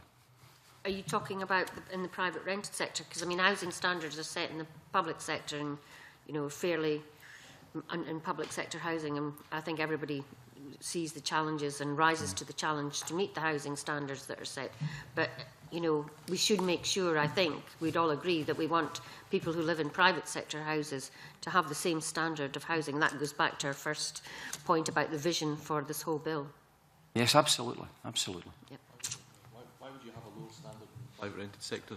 Why would you have a lower standard in the private rented sector? Surely you're not suggesting that. No, I'm not suggesting. I didn't say that. No, I was talking about temporary accommodation. You know, and the standards of accommodation that we put people into should be of a decent standard. We have to be careful about. You know, I think the Shelter submission made a comment that you know, people can challenge the accommodation that they are being put into. We have to be careful about that, because if we're providing, you know, something that meets what could be defined as acceptable standards, you know, Harry McGuigan might have a different view of an acceptable standard from someone else. So it's simply saying, let's make sure we get this right before we go down a road that simply causes more confusion and more irritation for all concerned. Again, and then Mr. Brewster. I have one observation in relation to a matter which is not covered in the bill, which is, and this is an operational issue, if you like, issues arising in the discharge of our duties to cooperate with Police Scotland in the management of high-risk offenders, principally sex offenders at the moment, but soon to be rolled out to violent offenders, and the operation of the Scottish Secure Tenancy regime. There are regularly occasions on which registered offenders need to be removed and need to be removed relatively quickly. There is a tension between their rights as a Scottish secure tenant to remain in their home and indeed their protection from unlawful eviction and harassment, and that need to move, and that tension between the statutory regime and the operation of civil orders, sexual offences prevention orders. And it strikes me that there is a piece of work to be done, probably around the short tenancy regime, to put in place an appropriate tenancy which is consistent with the obligations and objectives of the MAPA process. That's a good point. Mr Worcester, did you have a final point? Yeah, just for clarity, it was raised why we would want or why we have separate standards for local authority housing and private sector housing. Private sector housing has to meet, or private rented housing has to meet the repairing standard enforced by the Private Rented Housing Panel. That is different and has a different scope to the Scottish Housing Quality Standard that applies to local authority and registered social landlord housing. Clarification, but I think Councillor McGuigan was talking specifically about temporary accommodation. Which can be in the private rented sector. Indeed. Yeah. Okay, I think the point that was being made is that we're saying there is a piece of very important work ongoing between local government, Scottish Government and Shelter on finding a way forward to have good, high quality, acceptable standards in temporary accommodation. There's huge challenges with regard to welfare reform, and all this is being holistically looked at, and I think the comment... Great, but are we to take it from, and I know you'll provide very helpful supplementary written evidence, but are we to take it from your representations today that you're not in favour of provisions in relation to temporary accommodation being in the face of the bill? Is that the point you're making? Yes, at this moment in time. At this moment in time. Okay. Those are points we'll bring up with the Minister, but in the meantime, thank you very much for your evidence today. Folks, it's been very helpful, and I suspend the meeting briefly to allow the witnesses to leave and for the next group of witnesses to take their seats.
Okay, if we move swiftly on to agenda item 3, which is Queensferry Crossing Project Team Update.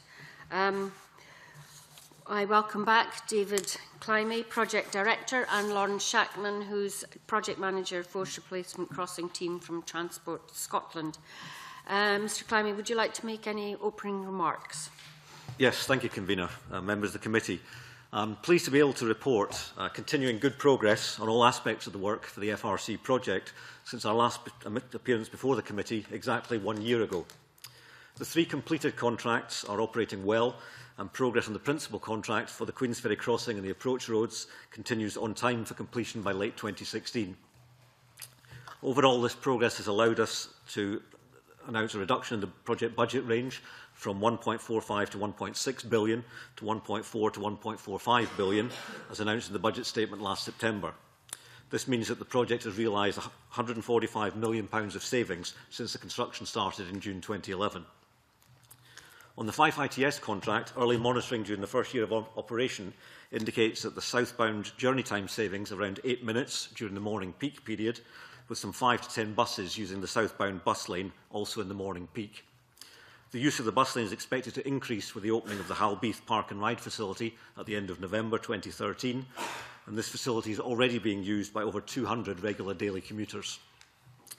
On the M9 Junction 1A contract, the first year of operation concluded at the end of January 2014, and there is ongoing data collection and analysis going on to inform the monitoring and evaluation of that contract. Initial indications are that there is journey time savings around 2 minutes during the peak period, and the southbound bus lane to Newbridge is also being used by buses to bypass peak hour queues. Perhaps more importantly, to the local residents in Newton on the A904, early monitoring from February 2013 to July 2013 indicates that HGV traffic through the village decreased by 52% compared with the same period in 2012, and overall traffic has decreased by 13%. Following this period, additional traffic calming measures in Newton were also installed as part of the FRC project in August 2013, and we will continue to monitor and report on the traffic flows as traffic patterns adjust to the new road infrastructure. The third contract to be completed was the FRC Contact and Education Centre and the Traffic Scotland National Control Centre, located in the Feta car park on the south side of the Forth Road Bridge. The Traffic Scotland National Control Centre relocated to this building from Glasgow in April 2013, and it now controls the entire Scottish trunk road network. It also has a resilience room, broadcasting facilities and police and emergency service facilities. Public open days have been held at the Contact and Education Centre on 2 days per month from April to November 2013, and these have attracted nearly 2,400 visitors. The success of these events means that we'll be running weekly open days this year on Saturdays, commencing on the 29th of March, running through until the end of October 2014. We've also contacted every primary and secondary school in Scotland to advise them of the education programme to be run at the CEC to complement the Curriculum for Excellence and to promote the benefits of a career in engineering. Between September 2013 and February 2014, 69 school visits have taken place to date, attended by over 1,700 pupils. On the 11th and 12th of February, we held our annual project update briefing sessions at the CEC, with 4 open sessions for the public and 3 sessions by invitation for elected representatives, the media and key stakeholders. The feedback received from these sessions was very positive. And additionally, since the beginning of 2013, over 2,000 interested individuals have heard a talk or presentation about the project as part of our wider outreach and education programme. Turning to the principal contract, on the north side, the roadworks, the initial consolidation of the ferry toll embankment structure has continued as planned, and piling for the foundations of the bridge over the new B981 and the northbound public transport link road is in progress. 3 new bridges crossing the Rosyth railway branch line in the ferry toll area are complete, and concrete columns for the new M90 overbridges at ferry toll have begun to appear beside the existing roundabout. The traffic management and rerouting of local roads, cycleways and footpaths in the area has been carefully planned, and we'll be running a number of community engagement events in the coming months in the North Queensferry, Inverkeithing and Rosyth areas, as well as with users of the strategic road network to discuss these upcoming works.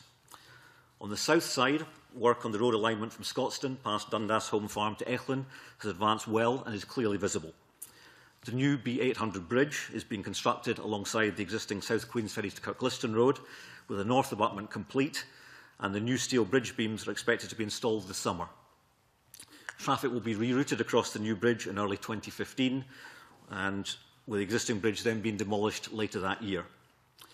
The South Queensferry junction, alongside the existing A904, has progressed well, with the steel beams for both bridges having been installed in November, and work on the deck concreting and A904 road rerouting in progress.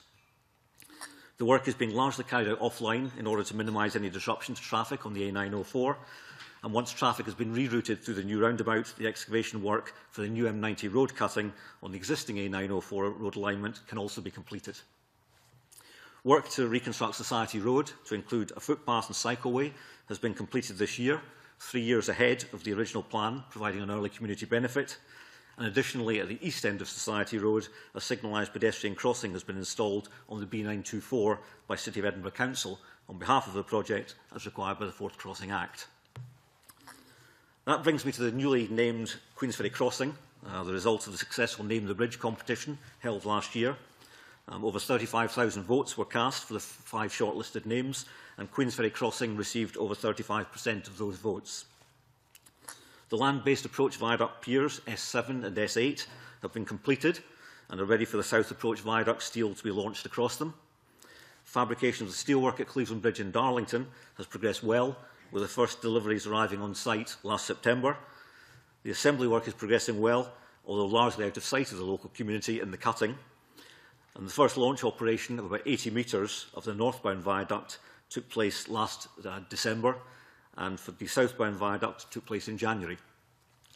During March, the northbound viaduct will become far more visible as it's launched across piers S8 and S7, stopping just above Society Road. Further launches out across the Forth, as far as pier S3, will take place at approximately 2 monthly intervals in the year ahead. In addition, on the north side of the bridge, construction of the north abutment is making good progress, and the area for the assembly and launch of the north approach viaduct steelwork is being prepared. On the marine side of things, a huge amount of activity has taken place in the Forth, with barges, floating cranes and other marine plant being used at the various foundation locations. On the 3 towers, handover from the marine team to the tower team took place at the point when the 2 caissons and the cofferdam at Beamer Rock were pumped out and work was able to continue in the dry. This occurred in May on the centre tower, August on the north tower and September on the south tower. Since that time, work on the massively reinforced tower bases has been completed, and work is now progressing on the 3 towers themselves.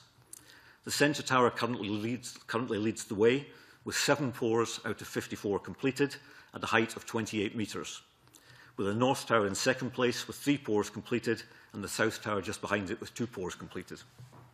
It's worth mentioning that the south tower started from the greatest depth, going down to 40 metres below sea level to get to the rock. And it also had the largest internal diameter caisson at 30 metres.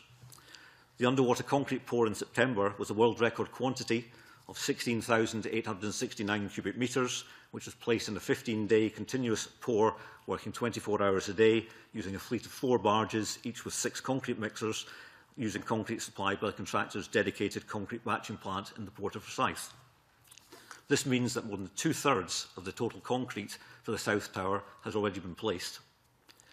The towers are all expected to reach deck level by the summer, and following this, temporary trestles will be installed on either side of each tower to support the first 4 deck units, which will be erected before the end of this year.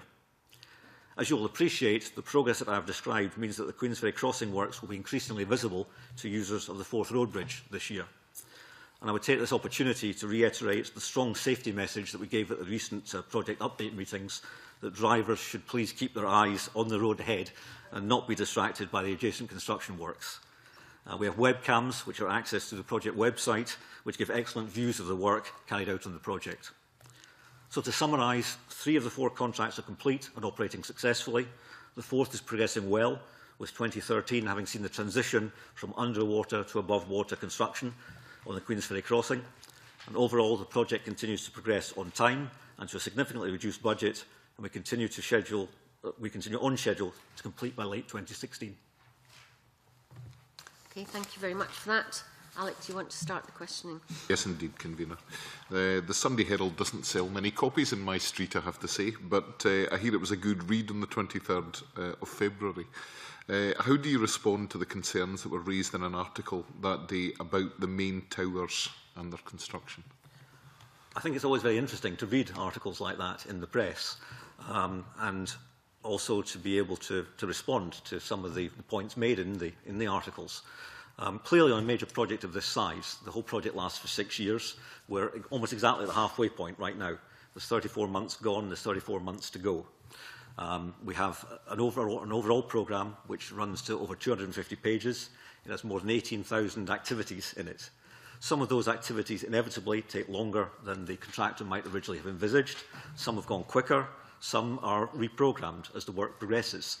But overall, on the project, the contractor has put adequate risk mitigation within their programme. They have adequate weather allowances within their programme, and nothing that has occurred to date has jeopardised the final completion date, as outlined in my opening statement, of the end of 2016. Sometimes the route to get there does vary during the 6-year period, and that's not unexpected. But looking at where we are today, with the progress of the towers, I'm confident we will get to where we need to get to by the end of 2016. In a subsequent television interview, you indicated that the contractors have changed their plans for the construction of the bridge deck as they feel they need to, and I quote, pick up some time. Can you explain what changes have been made to the construction plans and what might happen if the contractors cannot gain time against progress? Certainly. I think when that was made, it probably brings out my background of 25 years being a contractor rather than being a client. And certainly from my experience, that's exactly what happens. You start off with a programme which lays out your initial path from start to finish on the programme. Particularly with it being a design-build contract, things are going to develop as the design progresses. And also, you have a world-class team, you bring together a great amount of expertise, and you expect to develop and refine your methodologies as you progress through the project. And that's exactly what has happened here, in that on the original plan, it was thought that the contractor would build out initially from 2 towers and then use the same equipment to transfer that across the 3rd tower. And obviously that would have taken longer than working on all 3 towers simultaneously. So quite early in the project, they looked at that just methodology and decided that for a relatively small outlay, in other words, supplying 2 extra amounts of lifting equipment, they could actually work on all 3 sets of towers simultaneously, build out from all 3 towers simultaneously, which had 2 advantages. One, that it reduced that period of the programme, therefore giving them more float elsewhere in the programme, because they always thought that the marine work was going to be the most challenging part of the project. They've always been very open about that. The work underwater was always the most challenging, and therefore it's better to build in some more allowance if you possibly can. The other benefit it has is that it means the total period of time for constructing the deck is actually shorter, and obviously that's done at height. There's greater exposure to wind, and therefore if you can reduce the period when that's happening, it does reduce the risk of things going slower in that period. These changes in the timescale for preparing the tower bases are understandable. You've explained them adequately, but why did we not pick this up from previous reports? I think in the previous reports, as I said, we appeared a year ago, and at that time we outlined that the transition from below water to above water would take place in the summer of 2013, and in actual fact that's exactly what happened. I think you'll find that from the Herald report, it's perhaps misinterpreted what had been presented, and it's important to point out that the work inside the caisson has obviously been largely invisible. So the transfer from wet to dry within the caisson actually happened at minus 11 metres. So although we were working in the dry, that wasn't actually at water level, at 0. So things did happen pretty well in line with what I'd outlined to the committee previously. So it was in line with our expectations. It just perhaps was not as visible as some people may have interpreted what we said as being. Thank you. So where do you think this Sunday Herald article came from then? How did they get the idea that everything was going haywire? I think it's obviously a very visible project. There's a lot of people look at the projects. There's a lot of experts out there who like to comment on these sort of things. I think on any major infrastructure project, this is very normal. A lot of people look at it. They don't necessarily know all the details as we do on a day-to-day basis. They may think of how they would have done it, and I think that was perhaps one of the angles that came out of the Herald article, was that it was people who had different ways of doing the project, and therefore they would not have done it the way it's being done. And therefore, had they have done it the way they were doing it, they might not have been in the same position.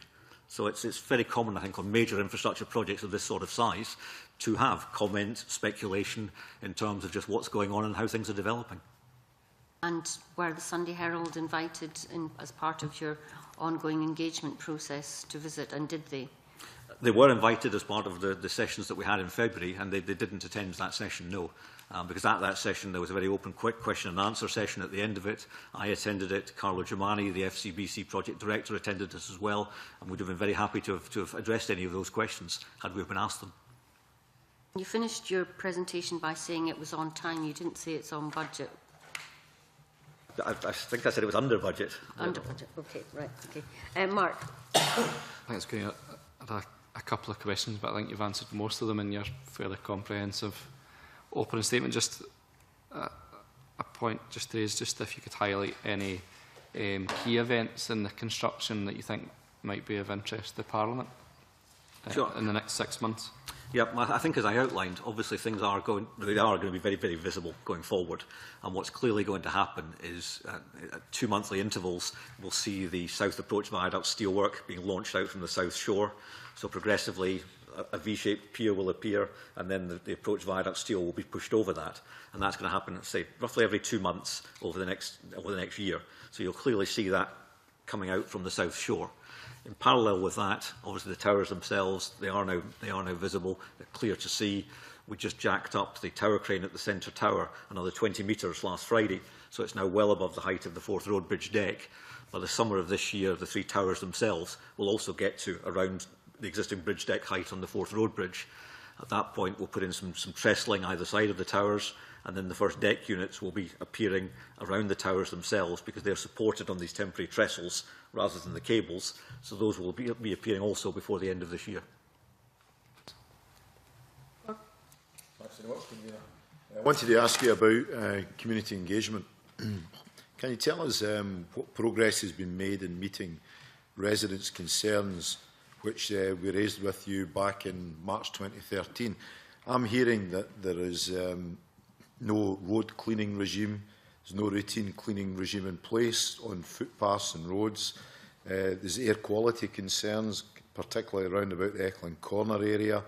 There's flooding caused by construction vehicles, spillage filling up gullies, etc. And there are residents still concerned about noise issues. So, you know, what steps are being taken to address these concerns, and are we getting beyond the points that we raised the last time? No, we take all these issues obviously very seriously, and listen to these comments when they come in, either via the hotline, through the community forum, where that is the main place where these issues are raised, or by any means that people have got to raise these queries. And you're right, most of the inquiries we've had over the course of the project so far, I think we've had something like, let me just refer back a second, I think we've had 149 complaints over the course of the project to date, out of 533 total contacts, either by phone or direct email, etc. So to put that into perspective, that's about 5 complaints a month that we've had over the course of the project back to August 11. And you're right, we have had some quite a bit of dialogue with residents and the community councils at the community forums with regard to the A904, the cleanliness of the road there. We've been making sure that the contractor puts in wheel washes whenever he's got access points which are there for a reasonable duration. Obviously, if there's an access point onto the site which is only there for a short period of time, he has to still take appropriate measures to make sure that the road is kept clean and the footpaths. but a road brush is normally employed in those areas. But we're continuing to monitor those situations to make sure that the impacts are minimised as far as possible. I think one of the other issues on the A904 is the actual general status of the A904. It's in a pretty poor condition, and this has been recognised by City of Edinburgh Council all the way along from our current works at Eckland Corner through to Eckland Roundabout, and they have got proposals to reconstruct the A904, not only from a surfacing point of view, but the drainage in particular. So these situations or these instances are combining to not help the situation, if you like. Having said all that, the amount of construction traffic using the A904 to deliver materials has been fairly marked during the course of last year. It ceased pretty well up in November with the shale deliveries which were coming from Winchborough. That's due to resume sometime later this month, I believe. But when those wagons were travelling along the A904, there was, as you rightly said, a cleaning regime in place jointly between the contractor and his supplier. Obviously, there is some inference on City of Edinburgh Council to do some cleaning on that road as well. But the road was being cleaned every 2 weeks as a minimum, the bus shelters as well, and that will certainly resume when the shale deliveries recommence shortly. Any other aspects will be dealt with on a need to clean basis. So yeah, it's very much in our sight to make sure that the road and the pavements there are kept clean. We've had issues also from the residents regarding air quality and noise, as you've rightly said. Some of the noise issues, we have monitoring sites, as we've said before, at various locations around the site, particularly focusing on the south side, because of the properties being closer to the works there. I think we have had one or two instances where the noise levels have been exceeded in terms of the thresholds, but the noise regime is very well managed through the Noise Liaison Group, which meets on a very regular basis, and it involves the local authorities, as we've mentioned previously. And as far as possible, the contractor has been employing best practical means to reduce the noise levels. There's also been a couple of instances where the community has been concerned about works going over the normal working hours, and wherever possible we've issued a flyer notification to the residents concerned that the works have either got permission to overrun. Perhaps it's a good example is one of the concrete pours for one of the piers near on the South Approach Viaduct, and it was known that they were going to overrun into the evening because of the nature of the concrete pour, so notification was given out, so residents were made aware of that, and they weren't actually particularly noisy activities anyway. One point I might make just to conclude on that is that we actually arranged a tour for some of the residents to come in to see the work that we're doing within Eckland Field and also on the South Approach roads. And what was, I think they were all equally amazed by was the actual volume and quantity of work that was being done so close to them. With the A904 South Queensferry Junction, the assembly work for the South Approach Viaduct, all that is tucked away in cuttings, there are protective bunds. And I think all of them to a person were absolutely amazed just how much work had been done there that really they weren't that aware of. So I think that's the other side of the coin. There have been a small number of complaints, but by the same token, there's been a huge amount of work done, which when people have actually come to look at it, they've been stunned by it. You've been saying there's a small number of complaints, etc. There was 130 compensation claims put in, of which 22 have been settled in full and 25 have only received 90% payments, so less than half have been settled. Can you give us an idea of what the nature of the compensation claims are and the value that's still outstanding to be paid? Yes, certainly. The claims we're talking about are to people who are directly affected by the scheme, i.e. landowners or lessees or tenants. It's not Part 1 claims, which are post-construction claims. And I think out of a possible 316 claims we've had to date, 133 claims have received in total. 23 have had full and final payments made. 27 have had 90% of the advance payment made. And 38 claims are being processed by Transport Scotland via the district valuer. A further 41 claims have been closed by the district valuer as they have no vested interest in any plot of land or compulsory purchase, sorry, any plot of land compulsory purchased. And 3 cases have been closed by the district valuer upon negotiation with the residents who actually withdrew their claims because the claim was so small, a matter of single figure sums. So in terms of monetary the aspects, the estimated budget, which was in the financial memorandum, I think was 12.7 million, and we've paid out to date on 50 cases totalling 5.32 million. So of the remainder, which is around £6 million, I think 4.21 million is actually attributed to 3 specific cases. So they're quite big claims which are still being processed.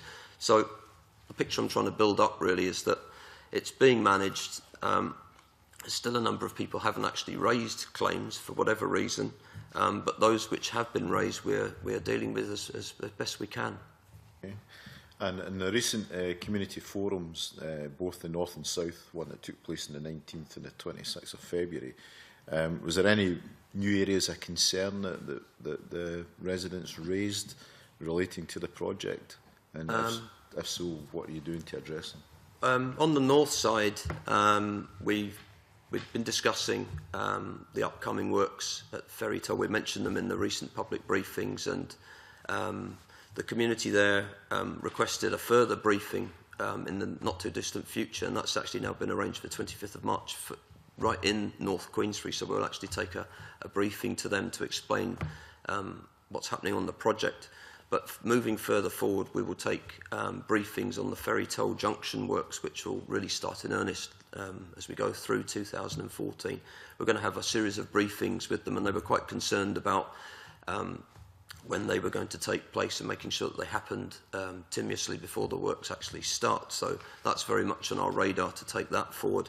I think there was also one of the issues on the north side was what's happening with the overflow car park, which is commonly known as the Deep Sea World overflow car park, and when would that be re-provided, where it was going to go. So we were able to clarify that sort of issue, because parking's obviously a big issue in North Queensferry. So that gives you a flavour of the north side. South side, actually some of the issues we touched on just before about the cleanliness of the A904 was probably one of the biggest issues, making sure that some of the works in the Eckland area in particular, the planting and seeding of earthworks in that area was done as soon as possible. We've also had one-to-ones with some of the people in that area as well to try and explain in a bit more detail particular concerns within the community and try to give a better indication of where particular works are actually going to be, or the timing of particular works, so it can give a bit more comfort as to tidying up the area around Eckland Corner or finishing it off, bearing in mind that the South Queensferry Junction, the roundabout, will be complete this summer, and the aim, as I believe from the contractor, is to try and get all the works in that area, the landscaping included, finished as soon as possible thereafter. And are you satisfied that the community forums are providing an effective way for local residents and businesses to engage with contractors and Transport Scotland? I think so. I think they've been working better as we've gone through the contract. I think, as I mentioned at the last meeting, the North Forum, there's not so many properties close to the works, although there are a lot of big, large-scale works to come as we go through 2014. The south side is very much closer to residents, and I can give you another example of where you know, the residents have spoken to us, both at community forums and separately through correspondence. The Lynn Mill residents in particular, concerned about the works on Society Road, which David mentioned earlier. We were delivered some 3 years before originally programmed. They're very concerned that the new Society Road, which I think they're very pleased that we've done, and it's got a nice footpath and cycleway alongside it, they wanted it to be extended to join in with the footpath at Lynn Mill, and after discussion with City of Edinburgh Council, we've agreed to take that forward later on in the project. We can't actually do it just now because there's a plant crossing there. So that's good community engagement, and we've listened to what the public have got to say, and we will deliver that extension to the footpath. Okay, thanks very much. Okay, Jim? Thank you, Convener. Can you provide an update on the operation of the M90, M9 bus lanes and associated gantries, particularly the impact on journey times and reliability? Yeah, David's already mentioned in general the performance of the ITS system and the bus lanes. I think one of the big things that's happened over the last year, certainly in November, was the opening of Halbeath Park and Ride. And I think it's quite encouraging that the usage is already starting to ramp up. I think they've peaked at around 250 people parking there a day, which is a good general progression to fill the capacity. And that's also meant that there's more bus services in the vicinity of the project. So use of the bus lanes was some 5 to 10 buses in the morning peak, typically on the Fife ITS side of the project, the M90 southbound towards the Forth Road Bridge. And that, as David mentioned, is likely to increase as the usage of the buses from Halbeath increases as well. And they've been able to obviously jump the queues in the morning period when the congestion does extend back. What we have actually found, though, is that because of the ITS system smoothing the traffic down, the queuing, although the traffic levels before Fife ITS was complete compared with after is very similar, the queues are actually a lot less. The saving of up to 8 minutes obviously means that the queuing is spread out. And so actually usage of the bus lane hasn't been perhaps quite as prevalent as we might have expected. Obviously there's that was always envisaged as being a temporary feature, which we will revisit as a permanent feature once we've got a feel for the usage and how the operation of the system progresses as we go through the project.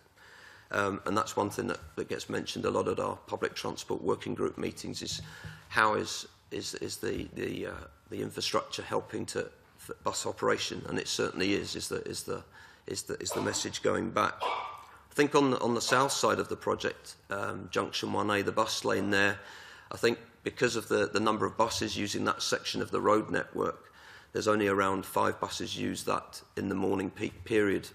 I think most people are aware that there's a substantial problem on the approach to Newbridge Junction in the morning peak period, and the buses can easily jump that queue, and I think the savings are up to 10 minutes or 8 minutes from Eckland to Newbridge in the morning peak period. You get quite a reasonable saving for the buses there, and obviously as bus growth and destinations changes, there's a lot more scope to use that bus lane going forward. I don't know how much further you really want me to go in terms of... No, I think that's very helpful. In terms of the situation and the picture that you've outlined, and clearly you want to keep that under review. But can I ask you about the reports that there have been that the intelligent transport system on the M90 has actually been successful in cutting the number of accidents? I think the figure I saw was a reduction from 12 to 2, and also had reduced average journey times by 5 to 8 minutes. That's correct. The data I should emphasise is only 1 year's data after opening, and really you need to have really about 3 years' data at least to form a much more valid sort of informed approach to whether the system's been a success or not. But in terms of accidents, you're right. On Fife ITS, the information that we have is that the 3-year period before Fife ITS opened, there was an average of 12 accidents per year. And since Fife ITS has opened, the year after opening, there have only been 2 slight accidents. And it's actually arguable whether they're right in the scheme or not. They're right on the periphery of the scheme. So that does bode well for use of this sort of infrastructure in the future. But as I say, caveated because it's only 1 year's of data. I think that's fine.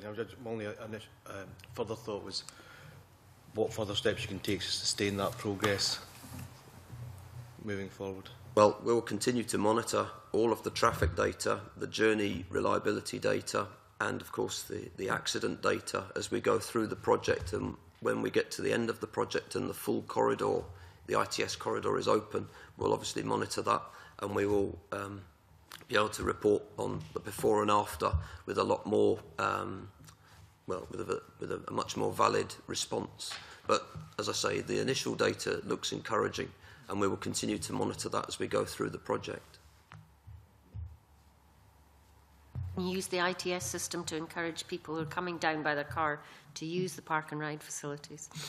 Yes, it is possible. Yes, I think initially the variable message signs were indicating to people that Halbeath Park and Ride was open, and I think if there's no reason why, if there's not a valid reason for indicating delays elsewhere on the road network or an incident elsewhere, why it can't be used to actually make the most of the Halbeath Park and Ride, and indeed the Ferry Toll Park and Ride, which we're going to upgrade as part of our works later on in the project.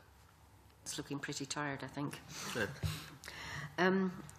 Can I just move on to subcontractors, suppliers and employees? Can you provide us with an update of the number of people currently employed on the project, including the details of the number of professional trainees and apprentices?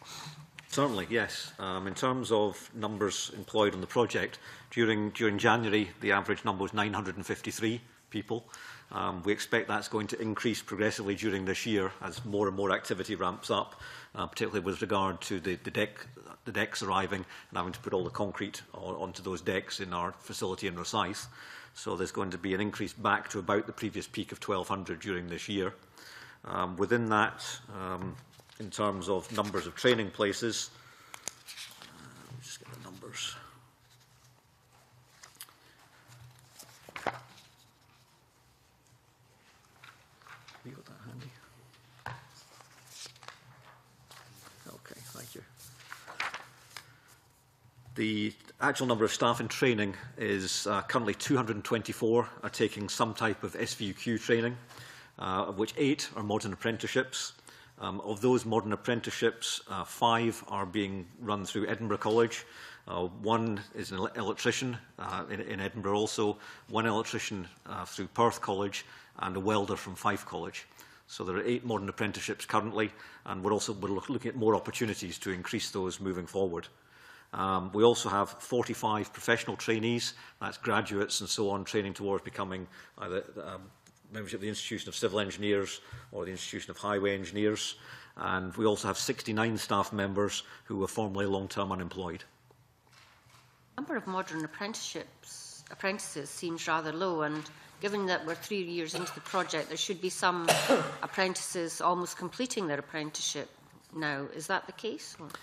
I would need to check that precise detail. I will ask the contractor on that, and I'll come back to you with a response on exactly what the status is on that. And surely, as you move into a kind of continuous construction phase, there should be more opportunities to take on more apprentices. Are you looking at that? That is certainly being looked at, yes. Because for the size of the project, I would have thought you should be able to take on more apprentices. I think it's a balance between the SVQ training and the ones that were actually modern apprenticeships. As I said, the SVQ numbers are very, very high. The modern apprenticeships tend to be there's more structure to those, and there's more a long-term commitment as well. But I think you're right, it's something that we are looking at, and I will follow up on that and report back to you on it. Okay, that's fine, thank you. And during the last appearance before the committee, you gave an assurance that you were keeping a watching brief on the issue of blacklisting by contractors working on the project. Can you give an assurance that this has not been an issue over the last 12 months? Yes, I can, absolutely, yes. And finally, for me, payments to subcontractors is always an issue.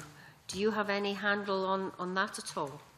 Well, within our contract, we do have a prompt payment clause requirement to subcontractors. So FCBC, our principal contractor, does have to pay their subcontractors promptly. And if they're not being paid promptly, they're able to contact us directly to let us know that they're not being paid promptly. But to date, we are certain that FCBC are paying their subcontractors promptly. We've not had any contact from subcontractors complaining about late payments? We haven't, no. Okay. Anyone else got any further questions? Okay, that's great, both of you. I think officials are in discussion about us coming to visit later on in the spring, and we look forward to that very much. But in the meantime, thank you very much, and I suspend the meeting to allow the witnesses to leave before we move into private session as previously agreed. Thank you.